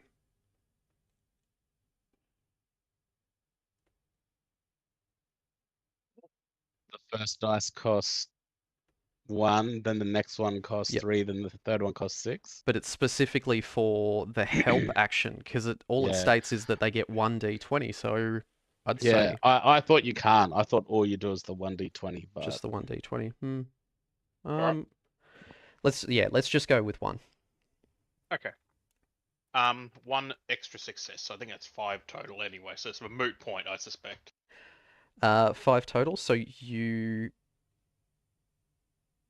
heave the absolute shit out of the car to the point that Abby, surfing on top, loses her footing, falls backwards on the car.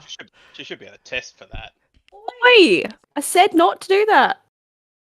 Well, the car's stuck. We've got to move it, boss. Can I try and attempt to catch her like a lady falling in distress? So she's fallen on the top of the ute, so she's still up there. Oh. She hasn't fallen off the ute. Then I'd She's simply just do the fallen onto her motion, back. even though it's nowhere near her. Now, Rotclaw, you're the one who's done that roll, so if you can just roll me a flat d20.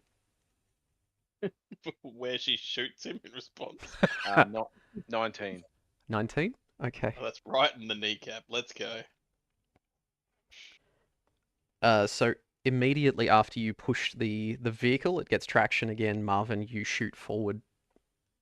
That part is fine. The vehicle's moving. You put the accelerator while we were doing this. There is a massive streak of oil that has dumped out the bottom. As you have pushed this vehicle, you have run this giant piece of debris along the bottom of it, and it has just torn up multiple lines underneath the car. So Rotclaw, you're the only one. Oh, sorry, Rotclaw and Hal, you're the only two that have seen this. Are you letting anybody know in the vehicle? Of course. Yeah. I radio them, just simply because they're driving away. Fucking A. Marvin can't Captains- hear you. Yeah, but Marvin Abby. keeps driving. Abby can. Abby is lying on her back, trying to get back up. Captain, I suggest you tell the captain to cease tractive effort so that we may repair the vehicle. Over. Banging on the roof might suffice. I'm just stuck like rocking like a turtle, trying to get back on my front. Can't get up. Can't get up. Okay. Marvin keeps driving. Rotclaw, you may have to shoot the car in order to get their attention. I don't really know how else to do this, so off you go, sir. Permission granted. As I am now the ranking official in this subgroup, I order you to shoot the vehicle in a way which gets their attention. Yeah, I don't take orders from you, Hal. I'm gonna throw a rock at the vehicle. One hell of a rock. Well, he wasn't driving fast. Fuck, where am I imagining that from? Where someone had superhuman strength and threw something and it went like a country mile. If you want to give me a strength plus throwing to throw your rock and try to hit the car. 1 success. 1 success? Okay, that's enough. What you consider a rock is a small boulder to most people. So you smash the... You dropped.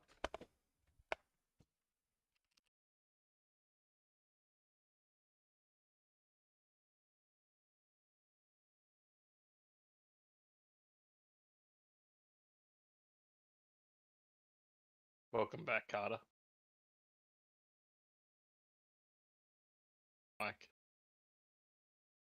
Nah, your mic's Why? broken. Why? There we go. There it is. I swear, one of these days this laptop is going to get a friggin' bullet. It's alright, stay with it.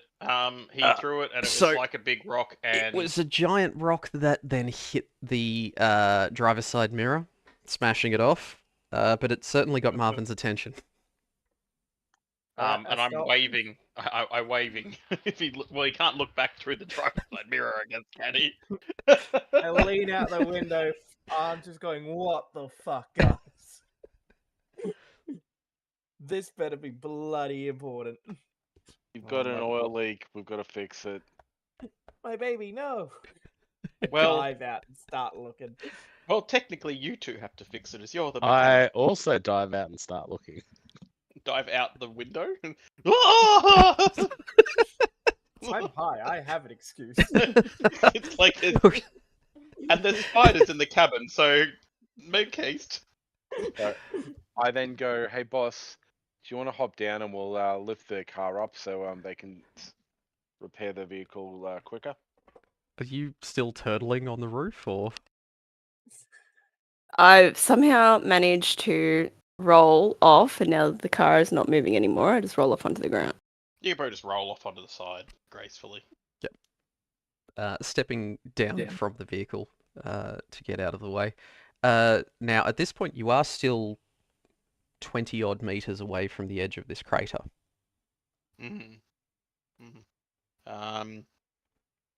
Well, that's fine. 20 meters is fine. So, Okay. Hal, have you left the Geiger counter running, or have you turned it off at this point? Because it would Yeah, I have been left- going ballistic this entire time. I never turn it off because it's got fusion batteries in it. So like, and in this place, yeah, it's always on. I mean, if I could add that to the text, I would. Always on. Okay. Yeah. Because that was something I was thinking about when you first raised it, and I go, no, I would have it always on because there's no point turning a device off when it's fucking fusion powered. That's like a thing that's relevant to NICADs, not bloody fusion. Fair. So this thing's just Abby, Marvin, Rusty. You would all be hearing this Geiger counter continuously, with one of the highest pitches you've ever heard from it, as you're standing there worrying about this car that has leaked oil the last 10 meters that it's driven forward. I'm too concerned about the car. Mhm. Rusty, any ideas how we can patch this up? Can't we just do a repair check? Wow. Oh, come on. A bit of RP. Can we drag a little tiny bit of RP out of you? All right. Could you repeat what was wrong with the car? So you have basically driven over a giant rock that was sticking up into it. It has destroyed all of the oil lines underneath the car. I say and there's black stuff coming out of it. Coming out of it everywhere. Yeah, we just use what's the equivalent of duct tape? I guess duct tape. Flex tape? Surely Fallout would have some. Yeah, Fallout's got duct tape. I mean, this is a repair vehicle, so I don't know how much time Marvin and you have actually gone through this this vehicle because it was pretty well stocked when it was stolen. Yeah. So I'm gonna run through the run to the back of the car, just rummage through my stuff, trying to find anything I can use to Mhm. mend the hole. So in this case, While they're doing that, I want to hover up to the nearest high junk point or whatever. bit of ruins. Within, between 20, 50 meters, something. Just so I can have an overlook of the area. So there's plenty Noting of I yeah, garbage high, collection. yeah, you've got plenty of high density, like solid concrete buildings. That even though it's close to the blast, a lot of them have still stayed somewhat intact. Yeah. So first thing, Marvin, I will get you to give me an intelligence plus repair roll to determine this is you finding the things that you need to at least get it back on the road temporarily. 1 success. 1 success. Yep. Okay. So you found you've got duct tape and zip ties. Get to work on it. Panicking. That's the closest thing that you grab. Yep. So And as using you the multi-tool as well. using the multi-tool. Yep. So going through everything that you can, if you can give me another intelligence plus repair. Rusty, are you helping? Yep. With this? Yep. 2 successes. 2 successes. Any successes from you, Rusty? I got a 3, which counts as 2. 2 successes. Yep. All right. Now, how are you getting under the car? Are you just sliding under, or are you trying to prop it up, or I thought Rockwell was holding it up. Rockwell's? I asked the boss if she'd help me lift it up for them. Okay. So we can do that in parallel. So Rotclaw, are you picking it up with Abby's help? Yeah, if she can.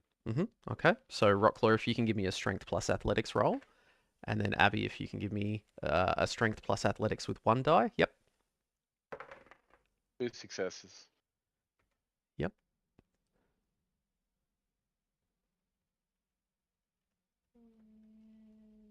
How many for you, Abby? Yes, success. 1 success. Okay. So between the two of them, they managed to prop it up. You lock the hydraulics on Abby's power armor in place. So once you've lifted it high enough with Rotclaw's help, you can then essentially act as a jack so that the other two can work on it. You succeed in... you guys have now refilled all of your action points. You have a temporary fix. This is not going to last long, but it'll get you out of dodge. During that time, Hal, you're scoping from the top of a ruin. Yeah. But Yep. obviously, I'm just spinning around on the spot like a rotating, Just like getting a an idea. lighthouse, basically. Yep. So if you can give me a perception plus outdoorsman roll. Yeah, no worries. That would be 2 successes. 2 successes. Okay.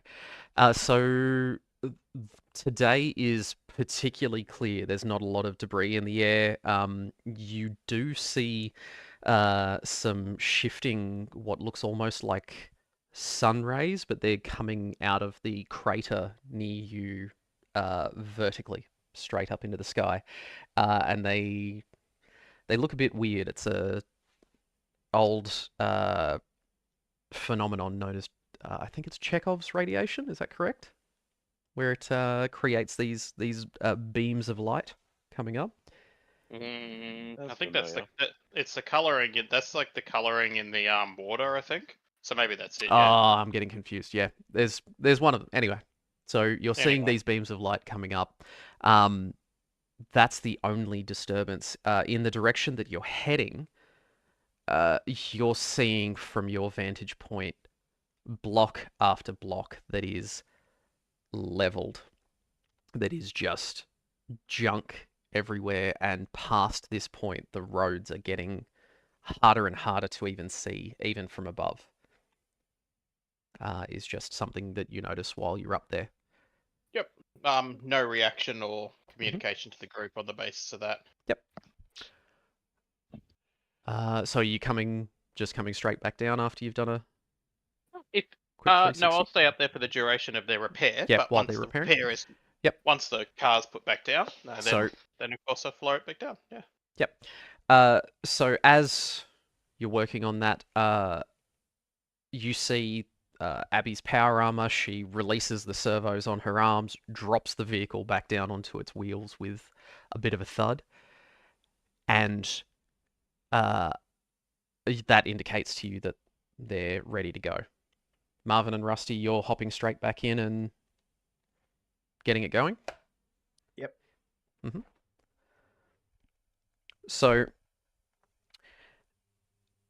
at this point, you proceed, you move a couple of blocks further on.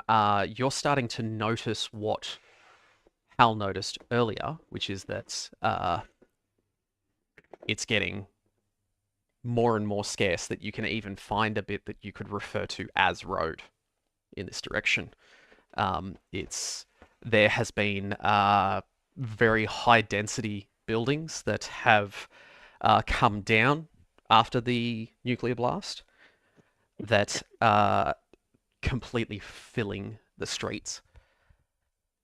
And it's getting worse and worse. Once again, you are pulling up to a section when you get on Abby, your two-way radio, and Hal, you're carrying the other one still.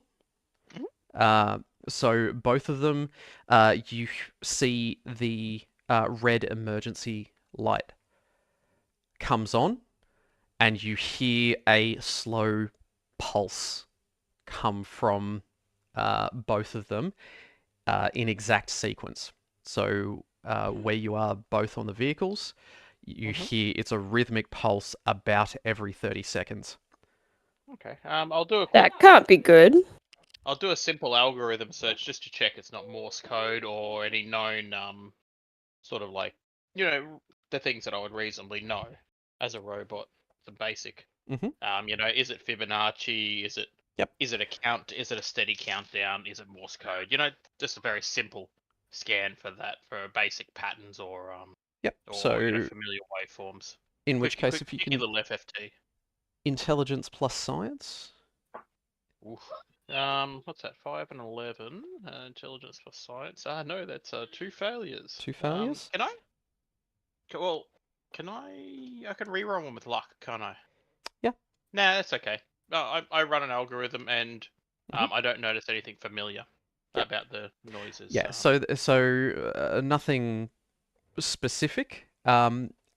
As you're traveling up the road, you notice that this pulse is happening more often. So instead of being every 30 seconds, it's about every 25 seconds. You head a little bit further up as you're going around a few blocks. It gets to the point where it's every 20 seconds. And then it's every 15 seconds. You stop at one point where it has gotten down to about every 5 seconds. You're getting this whoop, whoop, whoop, whoop coming through, and the emergency light on your radios flashes in sequence with this pulse.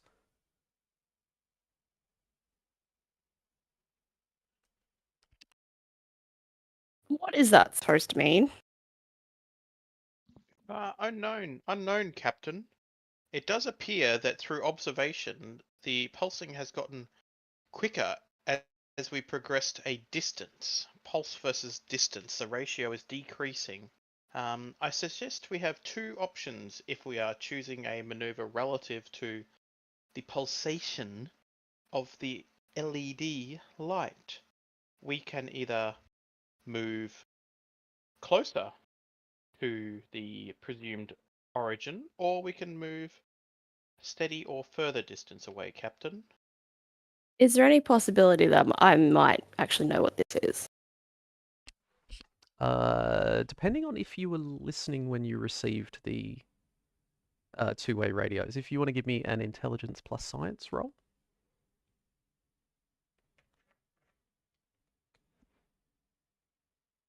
And it is loud enough that anybody in the vehicles would have noticed as well. One success, one critical failure. One success, okay. So you do recall that the emergency pulsar is something that you yourself can activate on these units. What it means is that any NCR radios in proximity will pulse to indicate how close they are to you so that rescue teams can attempt to find you. In this case, you haven't activated it, which means there is another one somewhere nearby that has activated their own. Okay, so I'll say, oh, I remember now. I think someone's in trouble. Should we help him? Yeah, any orders, Captain? Potentially one of our own, so yes. All right. I'll start driving towards the pulse as it gets quicker and quicker. I'll sort of ghost the vehicle closer, and I'll hold my radio right through the window, like really close to your face, so I'm very certain you'll hear it, even if it's obnoxiously loud. Because for me, it Thanks, doesn't matter because I Al. just master it down. Yeah. All right, so you're trying to stay in step with the vehicle Yeah, I'm at just speed holding. while Well, you're doing this to be as obnoxious as possible. yeah, I've got. Well, I was already ghosting, like Yep. whatever you call it, where you're like ghosting the vehicle, or not? Is it ghosting? Whatever it is, where you hold on to it while you're getting pulled along. Whatever the thing was that you used to do on your bikes. Skitch. Skitch. If that was sketching, then sure, I'm sketching it. Mhm. I thought that was what you. Maybe sicking your dog onto someone. I don't know, to sketch him maybe. Yeah, so Whatever. skitching is where you hold on to a vehicle to let them drag you along when you're on Okay. roller skates Okay, or a bike or a skateboard or whatever. That's what I'm doing. Noting that you've clearly communicated we're not moving very fast either. You're also not moving very fast. That part's fine. So you shove your arm through, and it is playing right next to your ear, Marvin. You can hear exactly the specific pitch changes and everything about it to dial it in. What you've found is that you have had to cut across, heading east briefly, trying to navigate through these broken streets. And you did lose the pulse for a little bit, where it did start to slow down again, indicating that you were getting further away. Rusty, are you still navigating at this point? Yep. So Rusty, if you can give me a perception plus outdoorsman to see if you can Okay. try to isolate exactly the direction this is coming from. Oh, got 14 and a 19, which are 2 fails. 2 fails, okay. I'm just trying to decide if I want to spend a luck. Mhm. Yeah, I'm going to spend a luck to reroll the 19. Mhm. 15 is a fail as well. That's another Nice. fail, okay. So directing Marvin, you're at a loss. Whoops. You're like, driving the vehicle. I don't know if we can find this thing. Do you want to stop the vehicle and hop out, or do you want to continue trying to find it while in the car?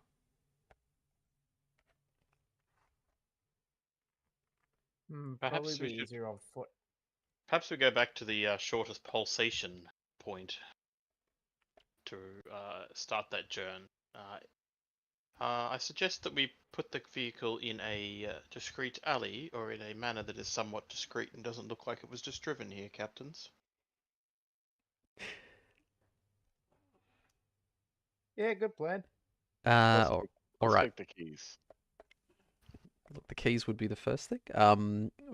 To try to find a good spot to park it, who's going to be looking for a spot? Marvin, presumably. All right, Marvin, if you want to give me a perception plus repair.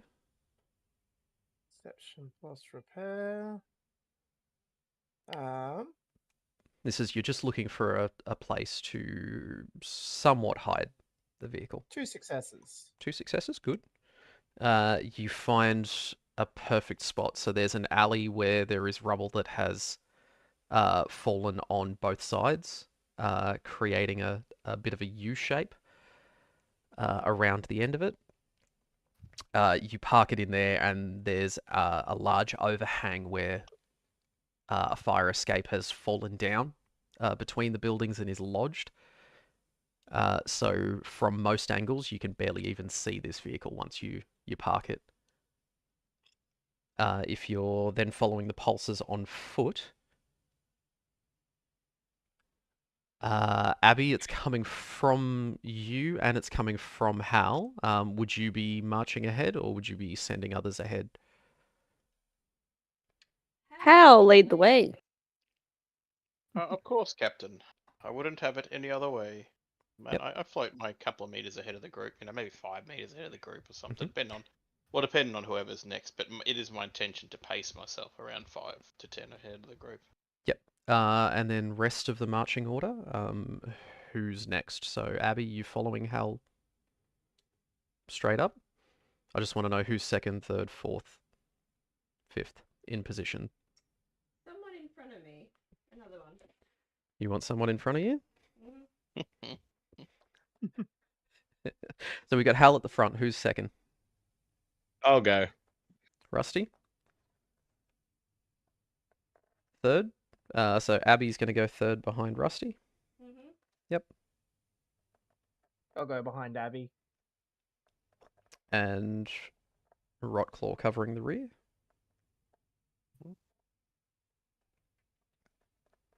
All right. So Hal, if you can roll me a d20, please. Straight up. That's a 1-1. Legs 11. Legs 11. Legs 11.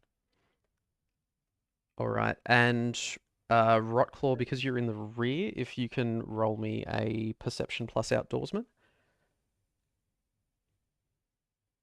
To be able to see the Deathclaw leaders that are coming up from behind with their long legs 11.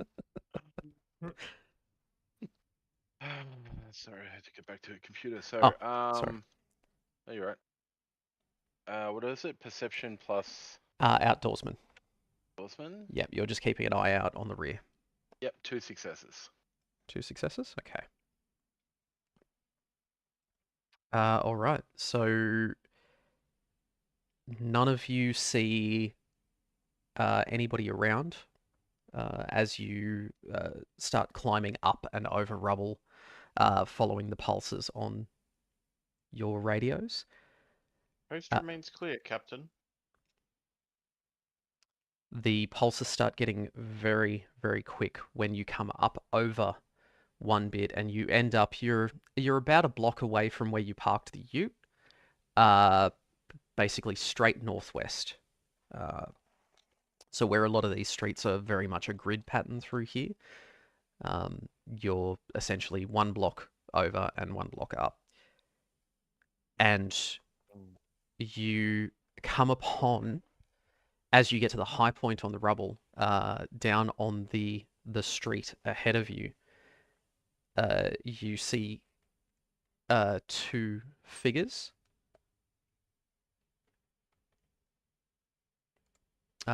One is lying in the street, one is standing up. Thunder. I say immediately on eye contact. Mm-hmm. But I say it on eye contact, but not revealing myself. So if you like, I sort of see them. So sort of back a little bit away. So as best a robot can throw their voice. Thunder, thunder, thunder. And the figure that's standing up, can you give me a perception plus outdoorsman roll, just to see Mhm. what you can make out from this distance. You're still probably 30 meters away. Or single success. Single success. Okay. You see that he's clutching what looks like a large like doctor's bag. Not like bigger than a suitcase. You can't see any weapons on him or in his hand.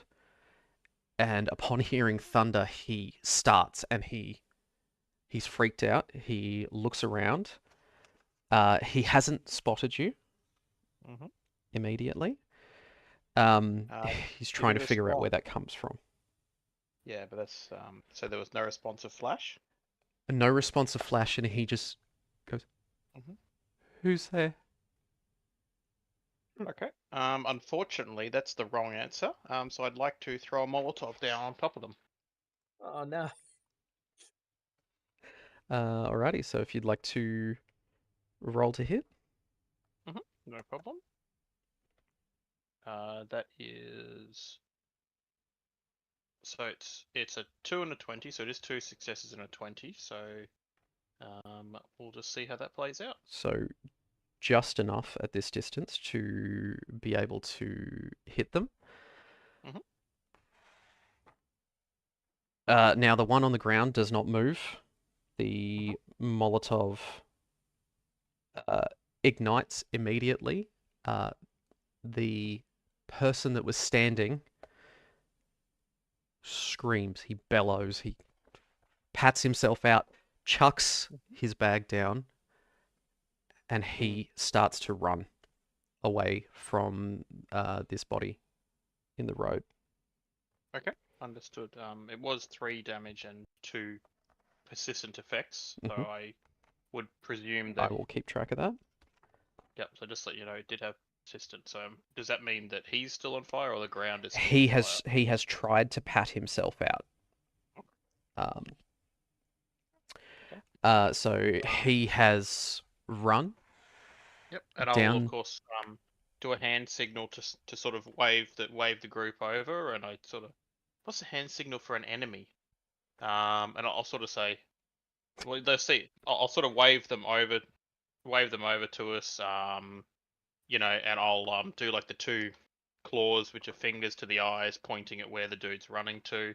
But I've thrown my Molotov, obviously, and then they also heard that I said thunder and they didn't see flash. So what people unpack from that's on them, obviously. But that's what I've done.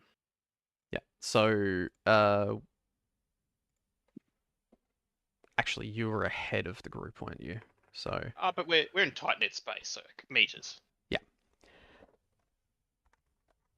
Can I see the dude running?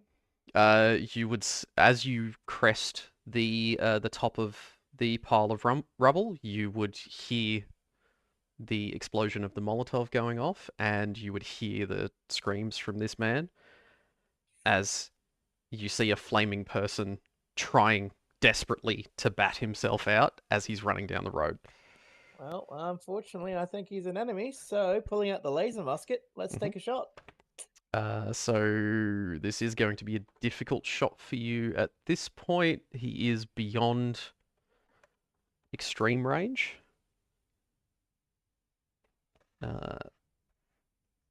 So are you moving forward first, or are you just taking the shot?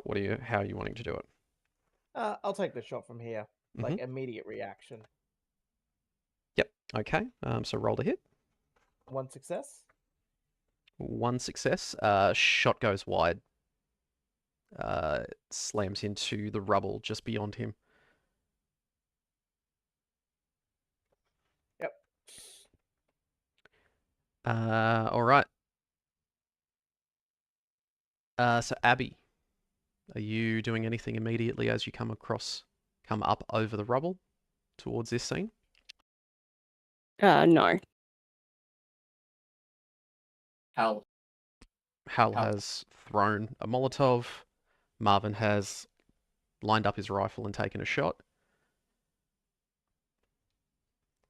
Well, this was supposed to lead us here because there was an NCR member, so have we confirmed who's who?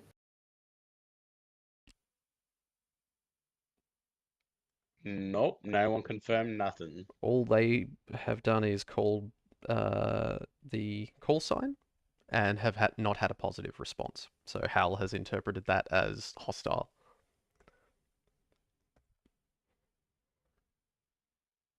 I saw flames and a man running away.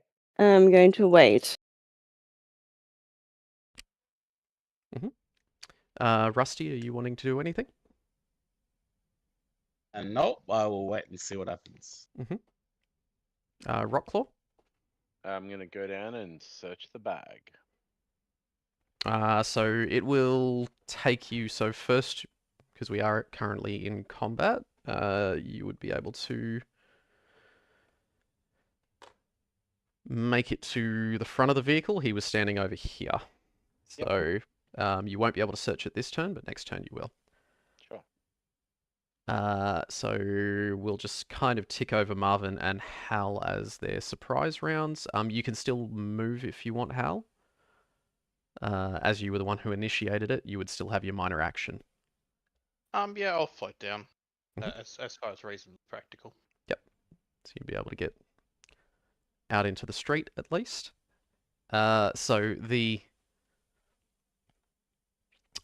gentleman attempts to bat the flames out.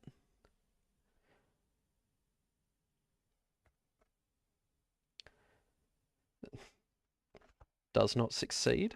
Can you roll me another damage roll, please, Hal? Yep, no worry. Give that a roll. And what is that up to? That's 2, 3, 5, and 2 effects. Alrighty. So he succumbs to the flames and falls to the ground. Mhm. Uh,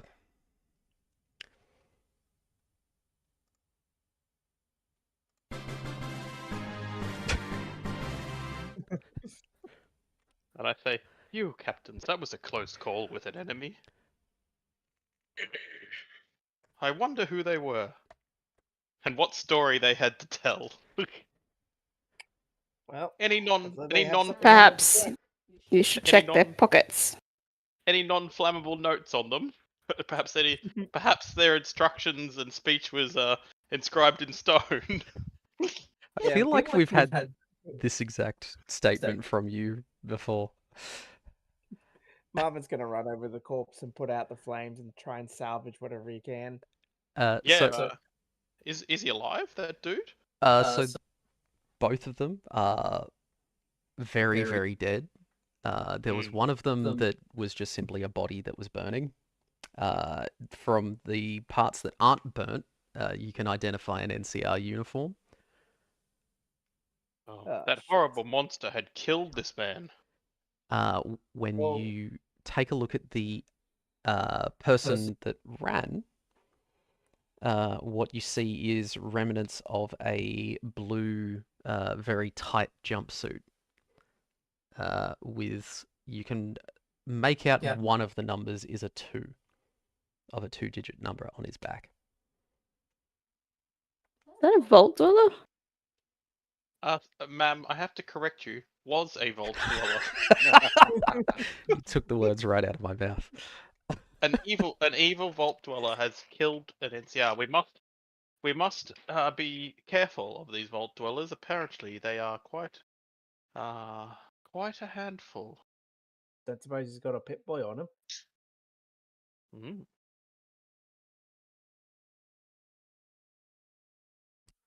What you find in the area is the two-way radio from checking the dog tags on the NCR soldier. There is that is the remains of Scout Asa that was sent ahead of you. He was meant to be scouting the military base and providing you with information when you got there. He is no longer.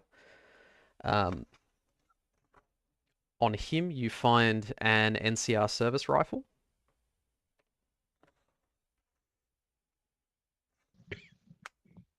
Take that. Rusty, all yours. And you also pick up 16 rifle ammo from him. Okay. Now, on the Vault Dweller, he was wearing a Pip-Boy. That's Lucky my they- Pip-Boy now. Lucky they were framed Oh, for where there's one, there's more. Yes, those vault dwellers tended to gather in vaults. In the thousands, I heard. Maybe we can Crawling find this around. vault and raid it. Possibly. Crawling around just like rats, and I sort of start spinning and looking around at the tall buildings around us. First time you've truly seen me in fear. So Marvin, the Pip-Boy is an accessory that you can add. Ooh, Cool. what does that do? Well, that is a full personal computer system. Okay. Check Wrist-mounted immediately for computer. any games on it. Wait, You do find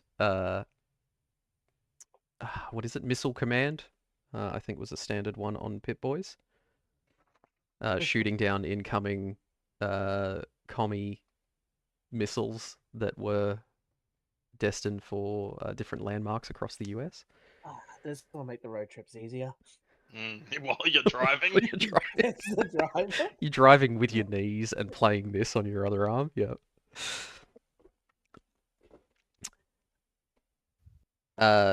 He did also have a doctor's bag, which he did drop. Now, Rotclaw, you were going straight for that, so presumably you would have battered out the flames on it pretty quickly. Yep. So you know, robust, large leather bag. It can handle a little bit before it. It's asbestos lining, It's obviously. yeah, it's almost certainly got asbestos lining. So from that, now did I ever add that as an item? There's a question. Yes, I did. So you can add one doctor's bag.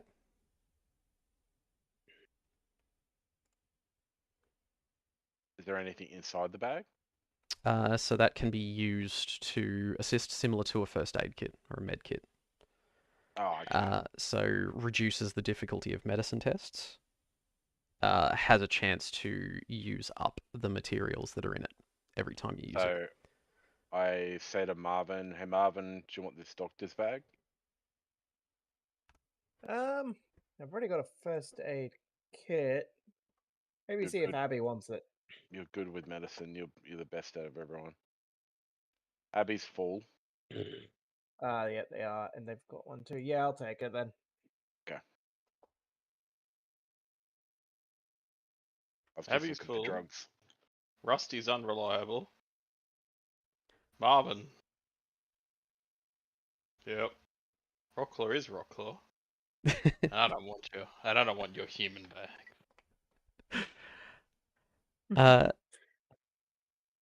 Now it is 9:30. Gregors, were you needing to go now, or are you staying up? Yeah, yes, please. Yep. Maybe Rusty will head back to the car, to the ute. Mm-hmm. I couldn't find a service rifle. NCR inventory. service rifle. Yeah, I can't see that either. Just in regular inventory. Okay. Have I not copied that across? I mean, it's going to be better than your combat rifle, so Yeah, Okay. it is. So It put is that in the into your primary primary slot. weapons list. All right, so I will move my combat rifle over. Yeah, Yep. it's not in inventory, NOS, but it is in primary weapons. okay, I will get that fixed later. All right. Good night, guys. Night, man. Yeah. Get better. See yous.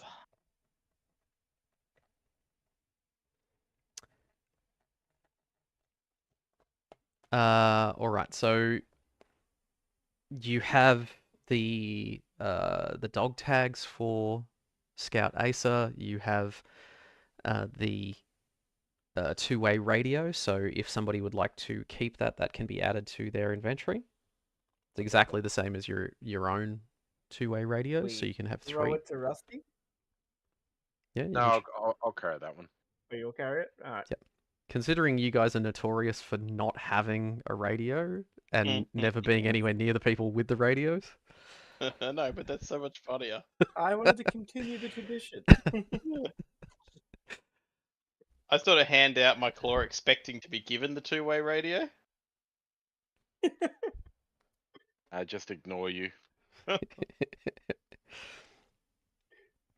Are you going to try to retrieve the body of Scout Asa? Are you? Do I remember if there's enough room in the trunk of the car? You would be able to, yes, fit him You in were just in there. in the back. I'm gonna go The over rock to clothing. the vault dweller, Mhm. and I'm gonna try to detach the head. Alleged. Yeah. Okay, are That's you helping true. Marvin with the Scout's body first? Not yet. Yeah. Not yet? Okay. I think Straight that's into fair. If head he's doing the detachment. head, I'll come over while he's doing the head and sort of I squat, lower Lower down yourself. next to him, and I'll do the hands of the foe, the vault dweller. hmm I'd also like to come over and take the hands of Asa as a mark of respect. I'll shoo Hal away, actually. No, Hal. They need the whole body for the burial. Would you like me to eulogize? Let me start. Ladies and gentlemen, assembled varmints and distinguished. Did I install an override command? Well, you've been given the highest level override Yeah, available. I am currently running through the standard eulogy Yeah, in the background. in the background. Nobody's listening to it, but you're saying it anyway. All right. So, Rotclaw, how are you removing the head? Are you pulling this off? Are you cutting it off? What are you doing?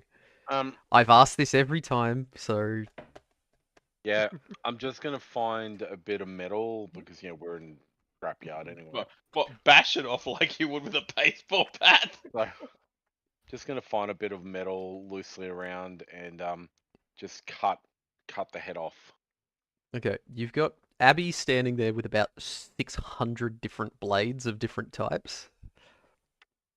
If I see that though, I'm like, sigh, stupid mutant. And I come up with the Ripper and just chainsaw through the neck. Yeah. Okay, fair. I So, then grab it and put it in the TARDIS. Any other parts, mutant? No, that's fine. Thank you. all right. So, Marvin has stopped you from taking the hands of Scout Asa. So you can have 2 faux hands for the Yep. Vault Dweller Yeah, that I replaced the 2 that I misplaced earlier. that you lost in the pile of stuff that's now in the compost. The vault dweller was male, wasn't it? Yes. Yep, cool. Perfect.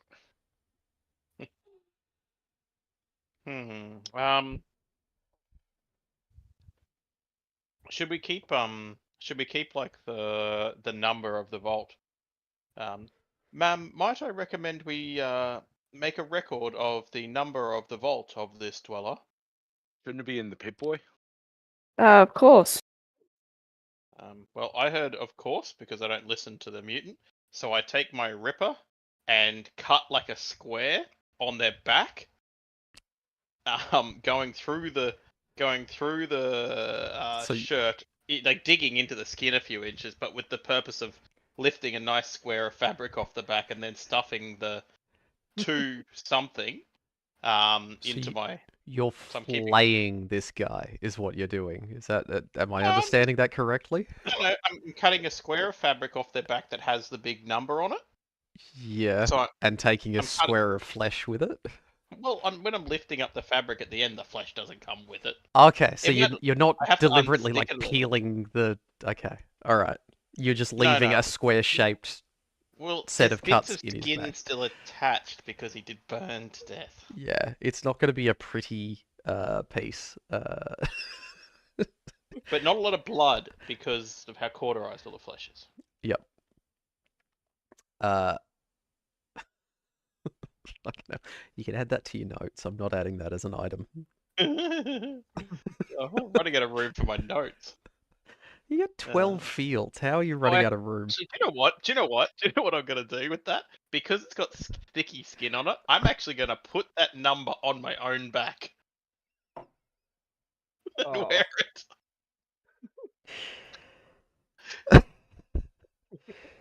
Okay.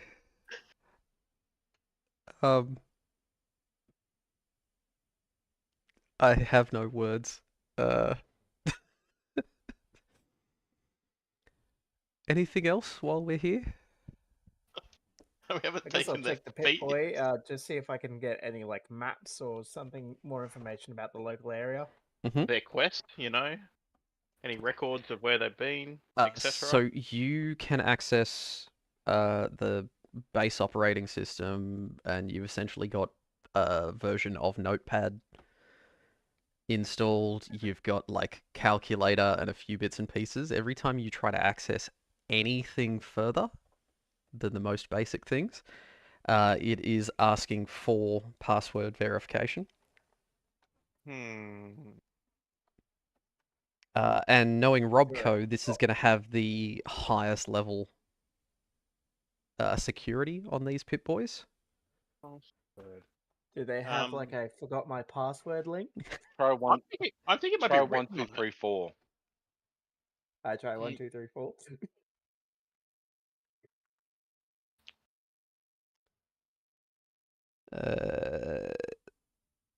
So it says incorrect password, 2 attempts remaining.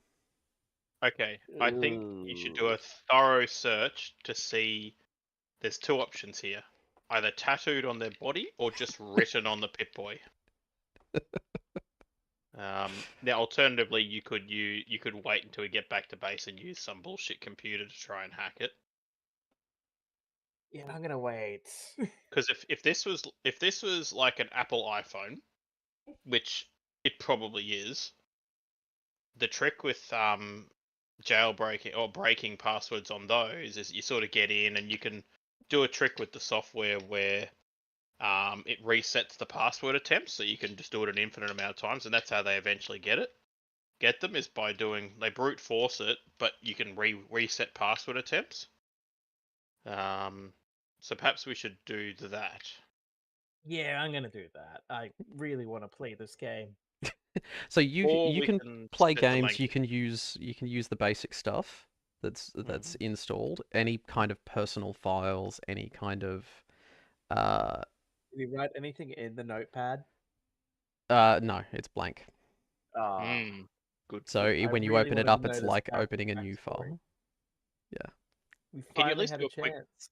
Can you at least do a quick search to just check it's not like tattooed anymore, just written on it? I mean, look, you've already made a start on his clothes. Why don't you just peel it all off for us, Hal? I'm not an animal, sir. Hal? That wasn't a question. Right away, sir. Alright, I start taking his clothes off by cutting them off with the Ripper. Oh dear God. Okay. Like in various squares, and I sort of cut along different seams around the neck. Well, what's left of the neck? What You know. themes are on a body? Well, I'm thinking what I would did a only seam on say the the body be? clothes. Yeah, no, fair. I would say probably ass crack and down each leg. So ass crack down each leg to take the pants off. And for the shirt, probably under the arm, down the sides, under the arms, if you like. And then down underneath each arm. That should get all the clothes off. Using a chainsaw-like device to do this.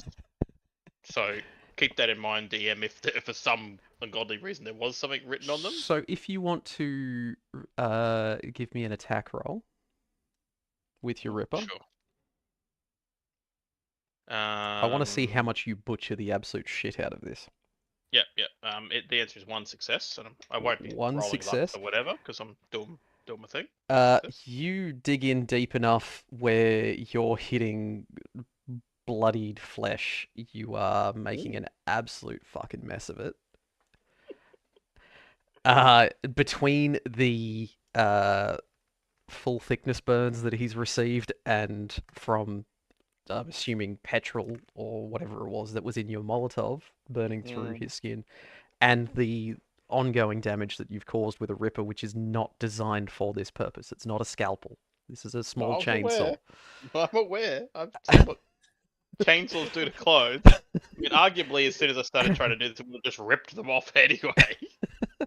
Forcibly. If they weren't already stuck at multiple points through the burns, considering this was a pseudo latex kind of material, it would have just been like napalm melting into him. Not great. Yeah, you've got barely any of his skin is even identifiable, and most of his clothes are now in tatters. I say to Rocklaw, mutant, I'm concerned that this is a war crime. Could you please put the whole thing in your gore bag? You can at least claim it's a cultural. Oh, that's on the nose lately, Benji. Is it? Okay. Yeah, no, there's a bit of shenanigans going on in the UK. Oh, okay. That was not a direct dig at anything. I'm not keeping track of the news anymore. So, if I've offended anyone, I apologize. Nah, Thank you. No, you don't. No, because I actually care about you guys. If it was anybody else, I'd be like, suck it up, buttercup. Okay, no, it's okay. I don't think When unless could you ever one of offend us any of us? Yeah, true. unless one of us is heavily English or heavily Muslim, I think we're good. So Marvin, can you just give me a quick perception plus science roll while you're proud of your new Pip-Boy and you're taking a look at it and checking it all out? What a scene! Standing there, proud as punch, looking at his Pip-Boy as this dude's getting re-murdered in the background. All you hear is no, no, no, no, no, no in Yeah, the I was background. actually just gonna walk away without even watching. If there's any, Prove a point. Yep. there's any Vault Dwellers watching this, they're gonna be fucking mortified. They're not 3 going to attack us. successes. That's Three yeah. successes? Okay. You do at least underneath the screen section, so on the inside of the strap, there is a piece of masking tape, and it's just got property of Cyrus Doxson Huh, has been he had a name. sort of handwritten in there. Ooh. So you at least know who was the previous owner. I'm gonna leave that there for now. Yep. Sure, that won't come back to bite me later. How do you spell that? Cyrus, Cyrus. Mm-hmm. Doxson, Docson. Ah, digital spelling. Yep. Okay. Cyrus Doc's son. Yep. Gotcha. Oh god, it's going to be our doctor's son. All right, carry on. So you've essentially exhausted.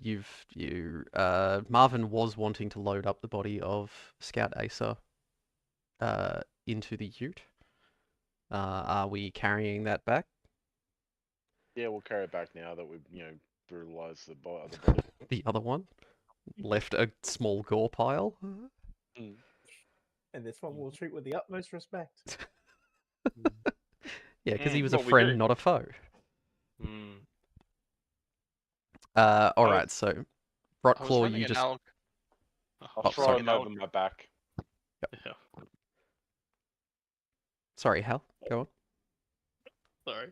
I was running an algorithm to determine if those letters reordered into a viable password, and I believe Scrod Sionis would be the most likely password. You know how? Hold on to that. When we get back to base, I'll give it a try.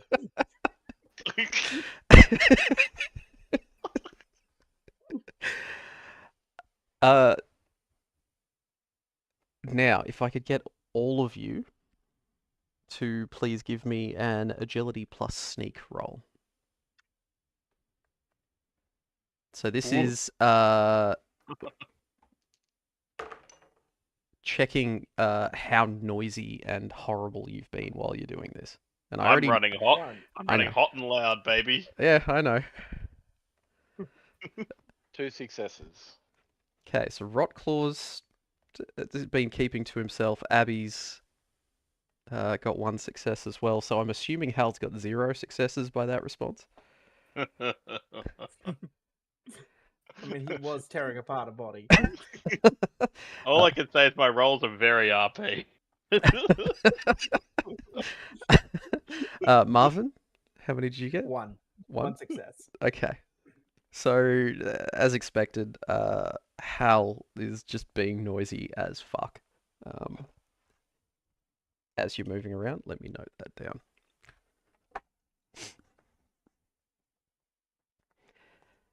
So you head back to the vehicle. Rotclaw, you try to position the body of Scout Asa in the middle at the back. Are you covering the body? Are you doing anything like that? Or are you just leaving it? Standing it up straight.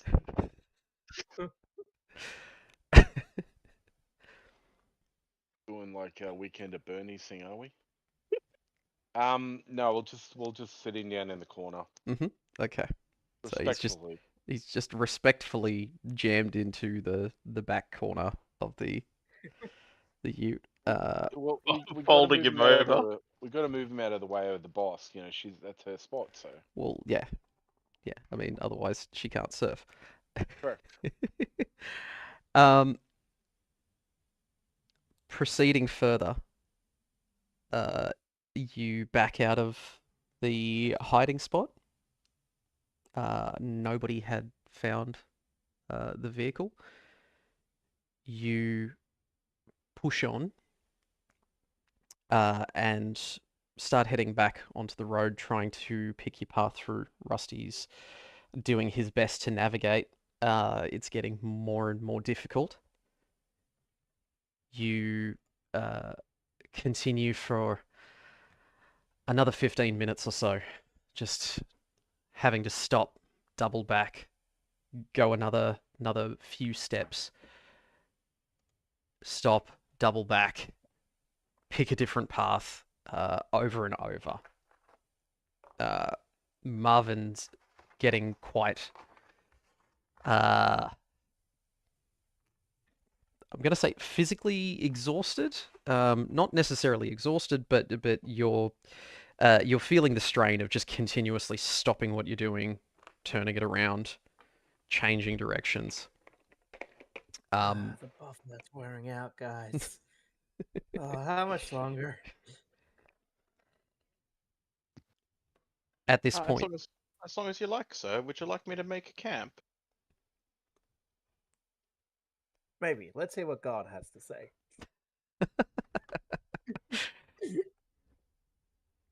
it's becoming harder to get through. It's now around about 4 o'clock in the afternoon, so 1600 hours. At this time of year, still light. You've probably got another hour and a half of light left that you could continue traveling. You pull up to a position in the road where there is one thin building that has fallen clean across the road, stopping the vehicle again. And just as you pull up, Marvin, I'll get you to give me a perception plus outdoorsman roll. Or would we like me to roll for Rusty? 2 successes. So 2 I'm good. successes? 2 successes, easy. So you've just pulled up. You are just about to put it in reverse, and you hear something off on your left. And a Thunder? super mutant busts through one of the concrete walls, falling on his back. He has mole rats all over him. They are nipping and scratching at him continuously. And just behind them, chased from the ruins, you see 2 large mole rats. I open fire. Mm-hmm. Initiative, let's go. Molotov away. There was no Alright. response to flash. There was no flash response to my response. So this super mutant is thrashing, trying to get these things off him. There was no response. You just hear the bellows and the grunts from him. So we will take it in initiative order. Abby, you're up first. You on top of the ute? Or were you walking beside it at this point? Walking beside. I don't remember getting back on top of it after the events of what just happened before. Okay. So Marvin is inside. Sorry? Marvin is inside on the... Which side's the driver's side? Left would be the driver's side. Rusty's on the right. Hal's floating along towards the rear. So Abby, you would have immediately turned around as part of this wall has come down out into the street. And you see this. What would you like to do?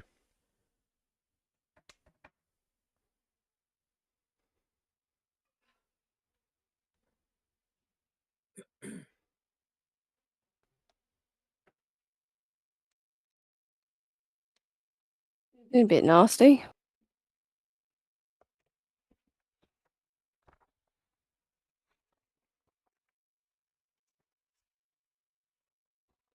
Okay.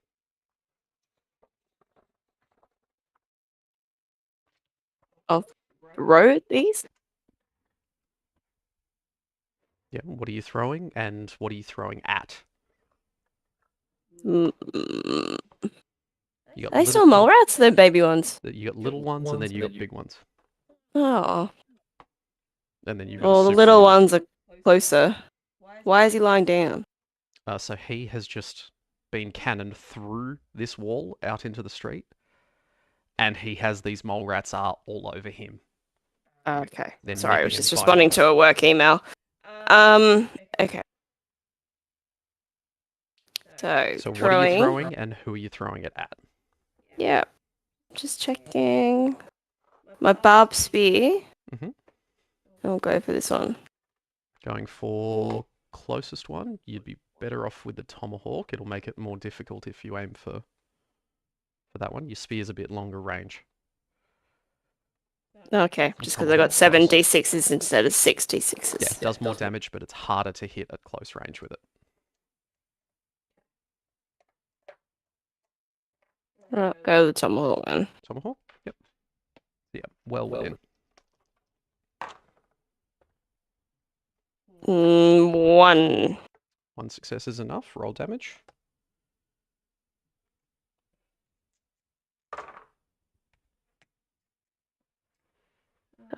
Two.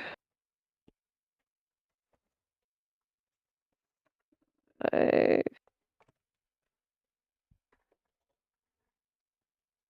9. 1. So 2, 4, 5, 6 damage and 1 effect. What's the effect on that? Is it vicious or piercing or what do we got? It doesn't have any. You've got piercing and... Oh, sorry, on the tomahawk? No, you don't have any. No. On your barbed spear that you've got. The effects, okay. So what was that all up, sorry? You've got 2, 4, 5, 6? 6. Yep. Alright, so... 1 tomahawk goes straight in and thunks in. You almost skewer the thing to the ground. Throwing that. That's going to be your tomahawk. Are you moving at all, or are you doing anything for your minor action? No. No? Okay. Up next, we've got Rotclaw. So you wanted to fire straight away. You are on the other side of the vehicle at this point, so you don't have a clear line of sight. You would be able to move around past Hal or around where the crater is. Yeah, I'll move towards the back of the vehicle. Yep. We'll say you can Sure. get, yep, just past Hal there easily. Roll for hit. Two And successes. what are you aiming at? Aim at the super mutant to start with. Mm-hmm. All right, so 2 successes. Roll for damage. Okay, 6, 1, 5, 3, 5, 3.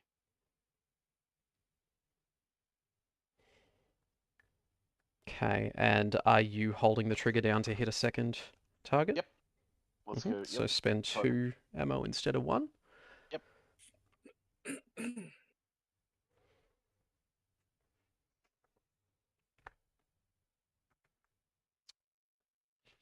And which one are you aiming for? You could literally hit any of the mole rats with it. A, B, C, D, and then E and F are the big ones. Yeah, let's go for E. E?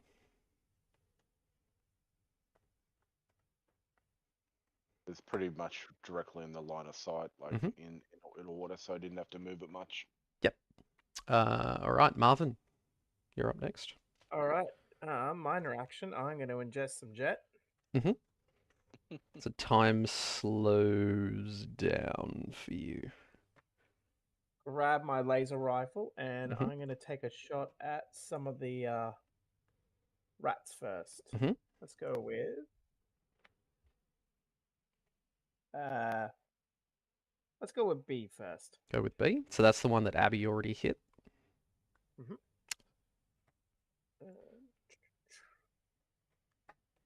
Ooh, 3 successes. Yep, easy. Roll damage. Sorry, trying to remember how to play this game again. 3, 5, 1, 4, 2, 6, 3. Alrighty. So Mole Rat B goes up in flames. Is that laser rifle auto? Piercing. Oh, yeah, So laser that's rider auto, yeah. yeah. So you've got burst and you've got piercing. Oh, So shit. that reduces their energy resistance by 1, and you can spend another fusion cell, hold the trigger down, and dump that damage onto another target within close range. So you could hit. Let's hit 2. So you were just aiming at B. Yep. So do you want A, C, D, E, F, or the super mutant? Let's go for A. Go for A. Okay. Yep. So B has been vaporized. A has been severely burned by laser fire there. All right, and I'm going to do that again because jet. Yep.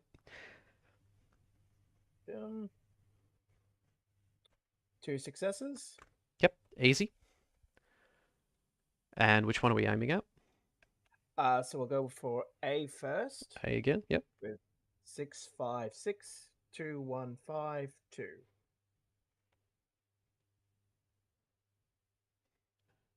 Okay. Bloody hell. Yep. So you easily vaporize A And we're going to burst onto the mutant. onto the mutant. Yep.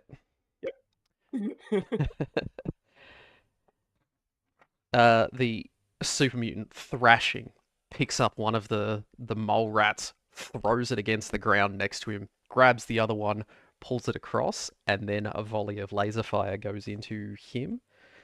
And you see as he disintegrates away into a pile of ash sitting inside scraps of armor, and his weapons fall away next to him. Did that kill any of those mole rats? So A was killed, and then the super mutant's been killed as well. Okay, so the super mutant just killed A, did he? Okay. No. I did. No, but you said the super mutant picked one up and smashed it to the ground. I was wondering He if was. that one died. It did not die. No. Okay, that's all right. Just checking. All right. Just move us up. Can you give us a quick circle for the Molotov range? So first off, depending on where you're aiming, anywhere in about there, you'd be able to hit all 4 of those. Yep. So that'll hit all 4. That's what I was That'll looking hit all for. 4. Yep. Okay. If I don't need to move, then yeah, I'll just under armor Molotov into the middle of them. If you Roll don't for mind. attack. I'll use 3 action points 3. for an extra 2 die. Mhm.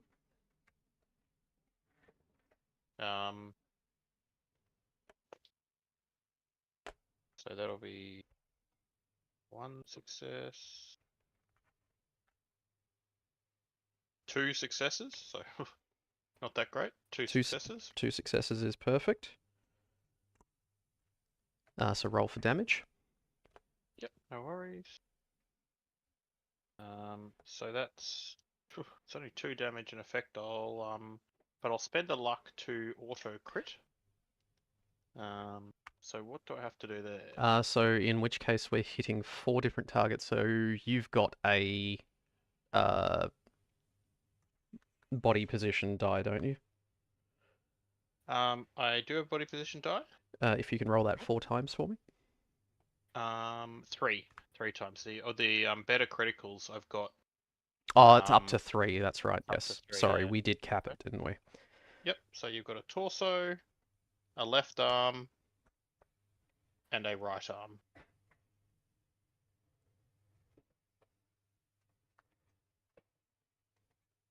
Okay, so all of them take fire So- damage. Yeah, and it was blast and persistent. So the area catches fire. Mhm. Bits and pieces in the rubble. You have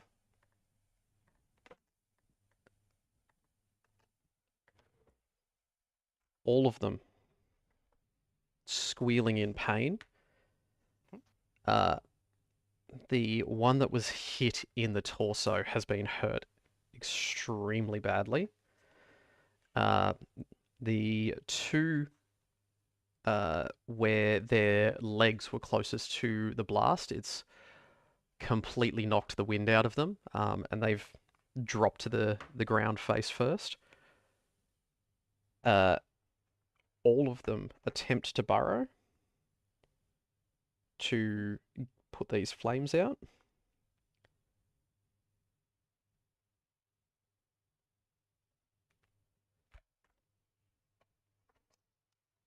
Okay, so C burrows successfully. D and E do not. They continue burning. If you can roll another damage roll for me, Hal.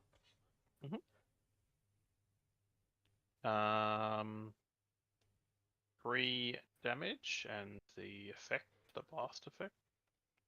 Yeah, so the blast is just it explodes, Yeah. that's all. Yeah. Sorry, yeah. I'm just reading it again now. So 3 damage. All right. And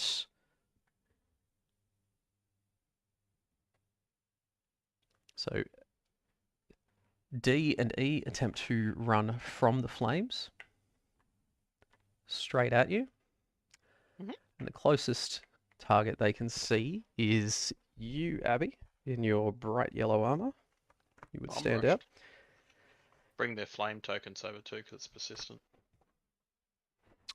For them, yes, they are still on fire. Now, you've lost sight of 2 that have burrowed into the rubble.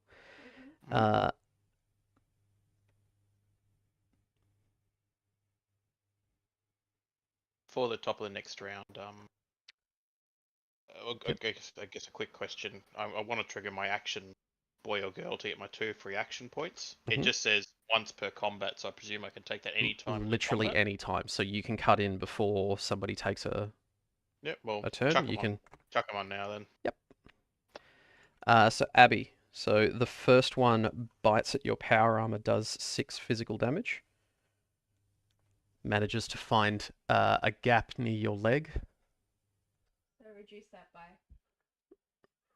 that by 3. Yes, correct. And then the second one manages to climb up and find a spot just underneath your arm. Does the same, does 6 damage.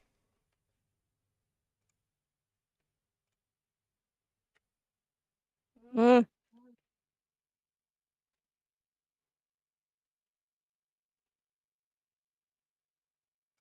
Yep. Okay.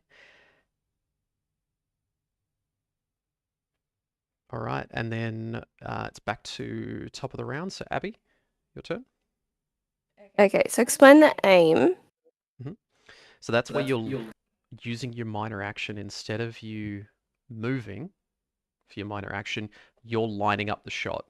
So you're holding your spear, you're spending just a moment making sure you're on target. It means that you can't move in that minor action. But okay, so if I'm doing that beforehand and then I roll, but both of them are okay, do I have to re-roll? No, you can choose if you want to re-roll both of them, if you want to re-roll one. Because of your perk, you've got steady aim, you can choose to re-roll both if you would like. Okay. So steady aim. Going after. This Yep. shouldn't be too hard. He's right in front of me. Yep. Just chuck a tomahawk at him. Yep. Okay. I've got 1 success. I'll re-roll the other. Mhm.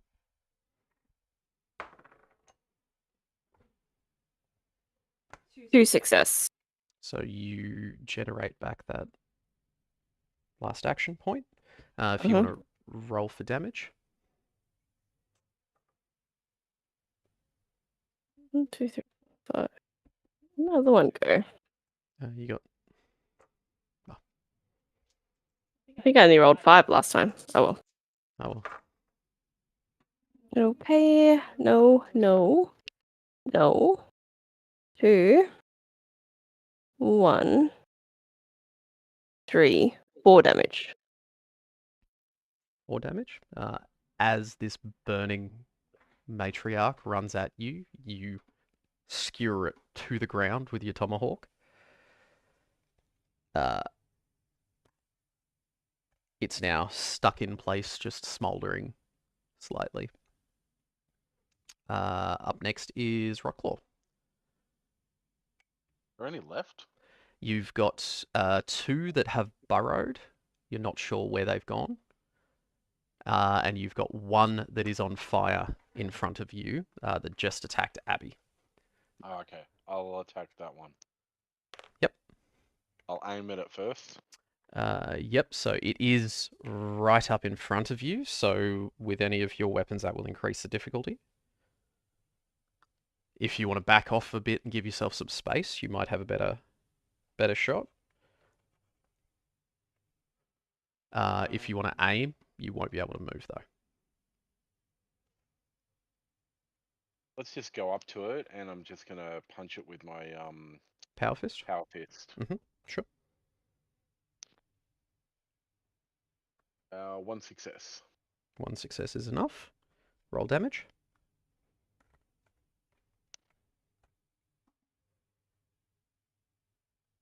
Uh, 66652. Easy. As it comes towards Abby, it bites at her, and you slam it into the pavement,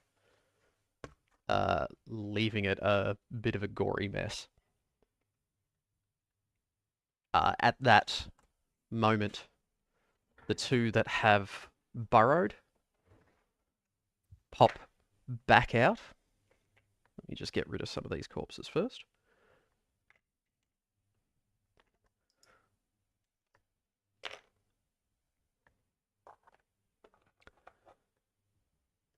So you have, where are we? One pop out, little one, pops up in the crater. The other one pops up behind you, Rockclaw. Rude.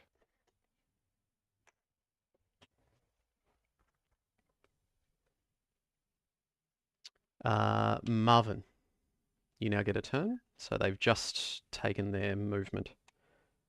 All right. I'll take aim at D and get some shots off on him. So he is within close range. So it will be a more difficult shot from there. Ooh, do I have any other options? Because you've got Really? medium or Yeah. long range weapons. So you can can still step fire, back. it'll just be harder. It's either that or you Yeah. can step back away. I'll still go for it. Mhm.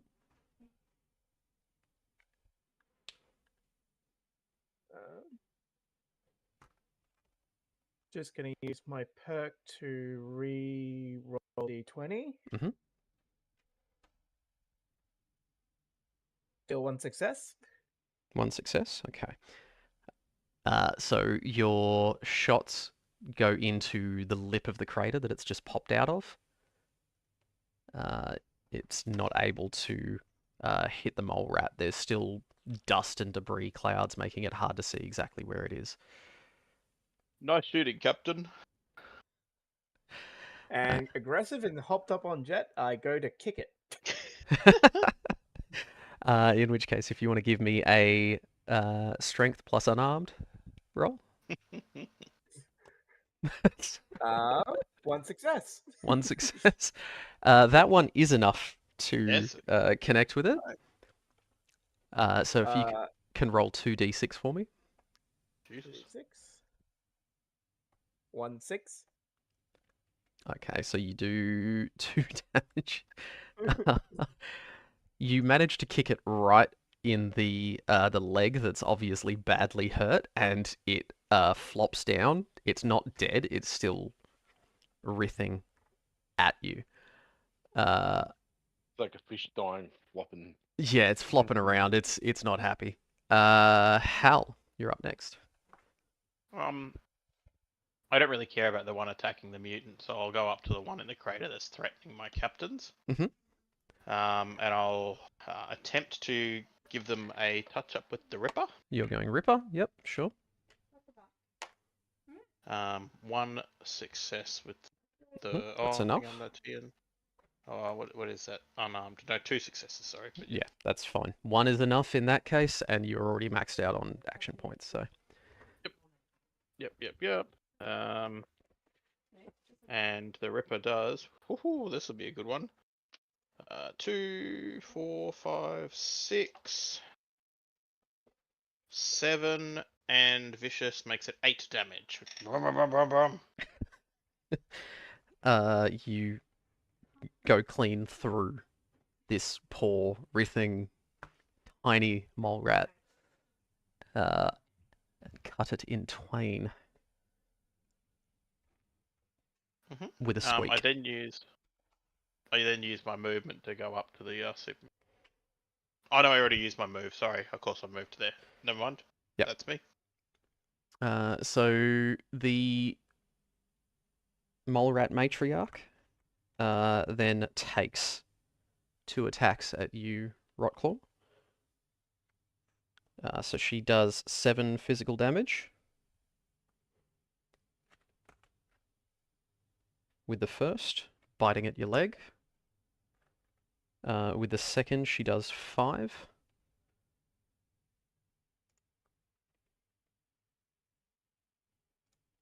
Yep. And Hal, could you roll me the body part die? Yeah, no worries. Thank you. Just so that I don't have to remember the numbers. Torso? Torso? Alright, so she's bitten at your torso. You're now bleeding heavily. So and as discussed, that's a 10-minute warning, not timekeeper. excellent, thank you. So Torso injury, nice. I do love seeing a mutant in pain. so coming back to the top of the round, Abby. Oh, that's a horrible one. Minus 3 HP per turn. Damn. You could just bleed. We could just let you bleed out. All right, so I'm gonna aim at that. Mhm. Oh, with my spear. Yeah, I'll say that's good enough.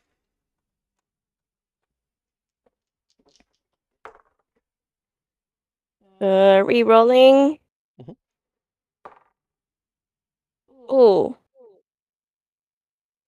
Critical success. 2 successes. So- Yep. Well, So- 2 successes and a critical. Yep. That's a success too. Yeah. So a 1 is automatically 2 successes. I know, and that's the also other a one- success. And that one's yes. So So that's 3. you only I needed 1. understood. It's fine. Roll for Oh. damage. I understood. Even if he didn't understand, I understood. Well, I just want to be acknowledged. Why is it so difficult? I acknowledge your awesome role This and bloody bow down. DM, honestly. All right. Ah, Jeez. Captain, a fine shot. One of the best. No, the best.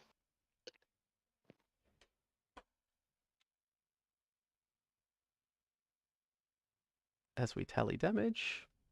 6 and 1 effect. Nice. So do you want piercing or do you want vicious? So piercing Piercing. lowers his armor by 1. Vicious does 1 automatic extra damage. Vicious. So in most cases, they pretty much do the same thing. Yeah. Uh, Vicious is a better choice for sure, Captain. I agree, Captain. Fine choice, Captain. How does the mole rat matriarch die?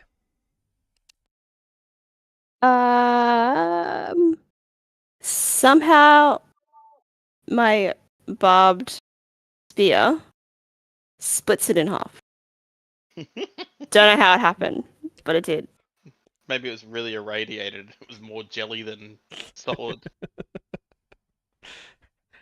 So, like a bowl of jelly hit by a burning hot knife, the barbed spear goes flying straight through it, possibly because it was projected from a suit of power armor, throwing it at hyper velocities. And the 2 halves of the mole rat matriarch split, hover for a second, and then fall to the ground. Captains, it's lucky that'll be the biggest mole rats we ever see.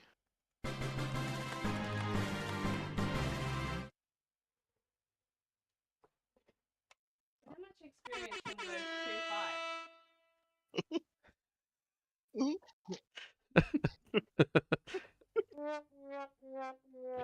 That's still my favorite.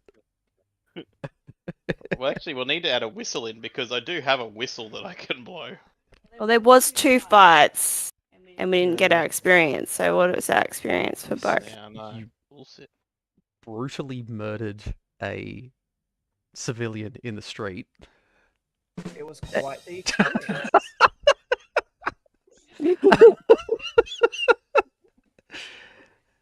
I would say for retrieving the body of Scout Asa, you receive 1 experience.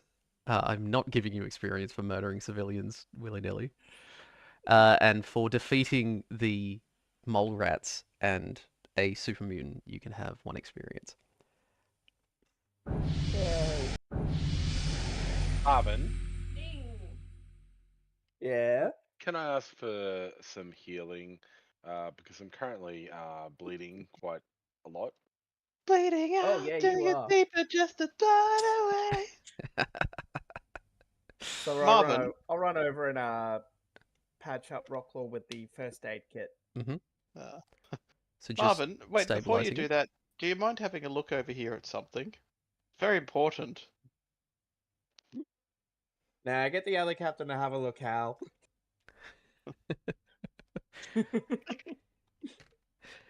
What do I need to roll? Intelligence plus medicine for that one.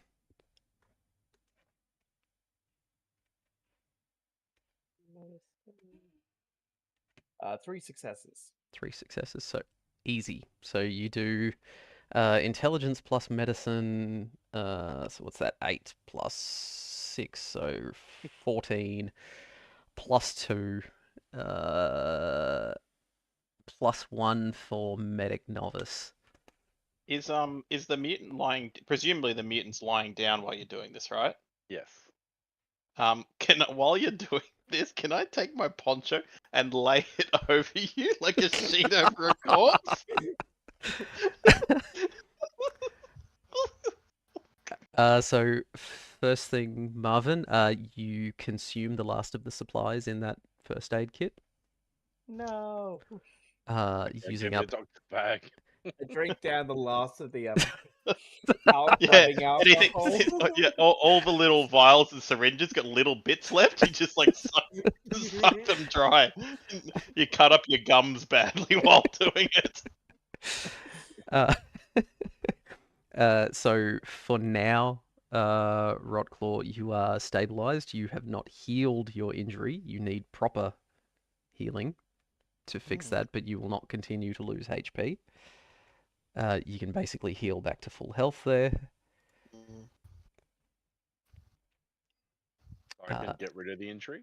No. You will Okay. still need to get proper treatment in a medical facility somewhere. Right. But I'm not bleeding. You are not currently bleeding out. If you get hit in the torso again, it's going to get worse. Right. Things like that. I'm gonna be honest. I ran out of stitches, so I'm just using some thread from this boot. Risk of infection may be high. And now, And for some reason, all the alcohol it's got. Don't ask me why. So, and now the mutant's in the DM, dark because he's got a Yep. poncho. this poncho that Hal threw over me, I didn't throw. I placed over you respectfully. I'm gonna ball it up. Yep. As I'm gonna turn around and ball it up. As I'm balling it up, Don't rip a stitch. I'm gonna pour 1 lot of flamer fuel over it. Oh god. Yep. And So I'm this gonna is- then I'm gonna give it back to Hal.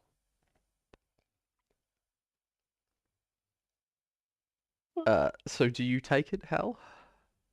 Well, he hasn't seen me do that. I did behind. You can And I see it give on it fire back if to you him. hand it to me. I take it, and because I'm a robot, I don't care about a flaming ball. No, it's not on fire. It's just got fuel over it. Oh, okay. Well, in that case, I just put it back in my chest, Yeah. as in my literal chest. Yeah. Yeah, that's no worries. Yes, we will explore what repercussions that might have. So if you can remove 1 flame of fuel, Yep, done that. I'll make a note that the poncho it's flammable.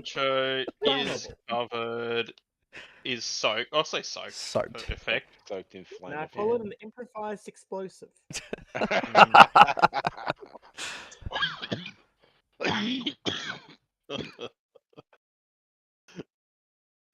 Fucking A. What a laugh. I'm sure that Vault Dweller had so many stories to tell. Past tense. Yeah, the Had so many stories to tell. Single or Can't dual wait to tears. read stories about his kids growing up with my new pit boy. It'll be fine once I wait. get back to Betty. Yeah, I can't wait for all of the dialogue and stories that he was meant to have be strategically inserted in by his pit boy. I found this poor NCR scout all alone. I called for help as soon as I could. Maybe we don't want to unlock the pit boy. Sometimes I say to Marvin, sometimes Captain, things are best left at rest. Yeah, but he's got this one game that's locked behind his account. Alrighty, guys, we might call it there. What Thank you very much. Good work, Nos. Right on time. I Yeah, that was fun. won on 2 points of pacing there. I paced for Gregor's finishing at 9:30, Yeah. And then having a battle afterwards with. and then Penguin having a Storm. battle afterwards. Yeah, That's the perfect play. I Yeah. agree. I think that went quite well. Oh, That's yeah, because Rusty was just asleep in the car that whole time, wasn't he? You can hear him softly snoring from where you're standing as the Good. flames crackle over the. All right, so The I've now Morat. got the protection hood as a hat, and I've got the Vault 2 something. Something. Vault suit square on my back. That's nice. That's Fuck, you might have to paint something on. A little blue. All it is a little blue square. Well, a big blue square, but you a know. big blue There's a square. project for you. Yeah, I know. Exactly. There's a project. Add I'm blue to the I'm still- back of Hal. I'm still trying to figure out whether I have to put a turtle skull on bloody Palexia. So I was weighing up whether I butcher. I don't think I should butcher one of my existing turtles. That means I got to print out a freaking turtle head. Just paint it red. It's fine. Bloody.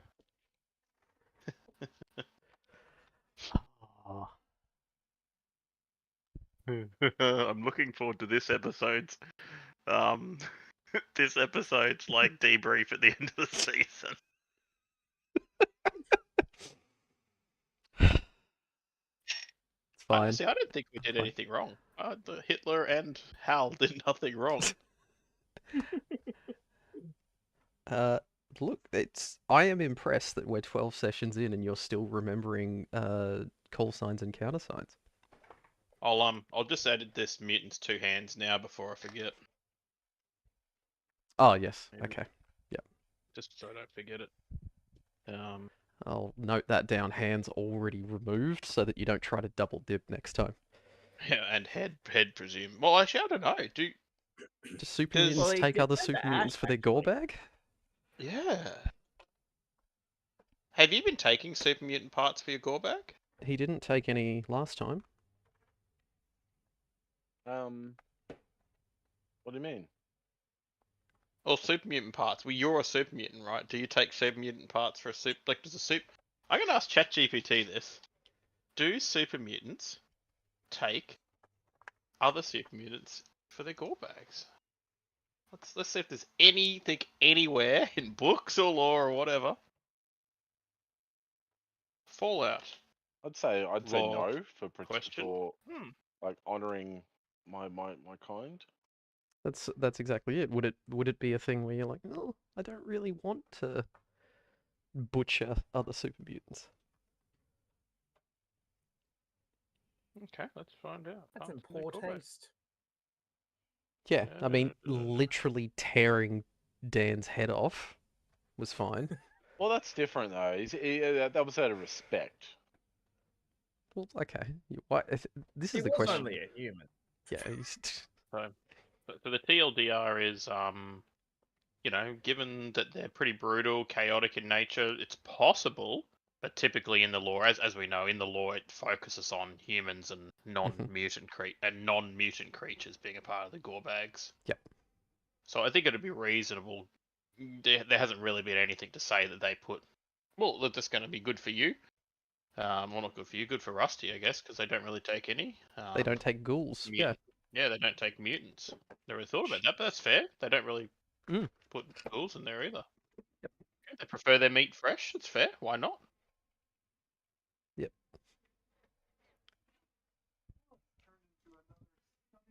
That's good. Good sesh. So once again, I over prepared, which is good. I'm happy. I much prefer I don't over think we could've- preparing. Well, we knew it would take forever for us to get there because we stop and do everything. Did we though? I mean, you definitely sped through burning someone to death and taking their hands and head. Well, that wasn't us though. That was just Hal. And that I was mean, definitely you were you. there. You guys definitely were there. Cool. Cool. What don't think I've got anything else to say, that's fine.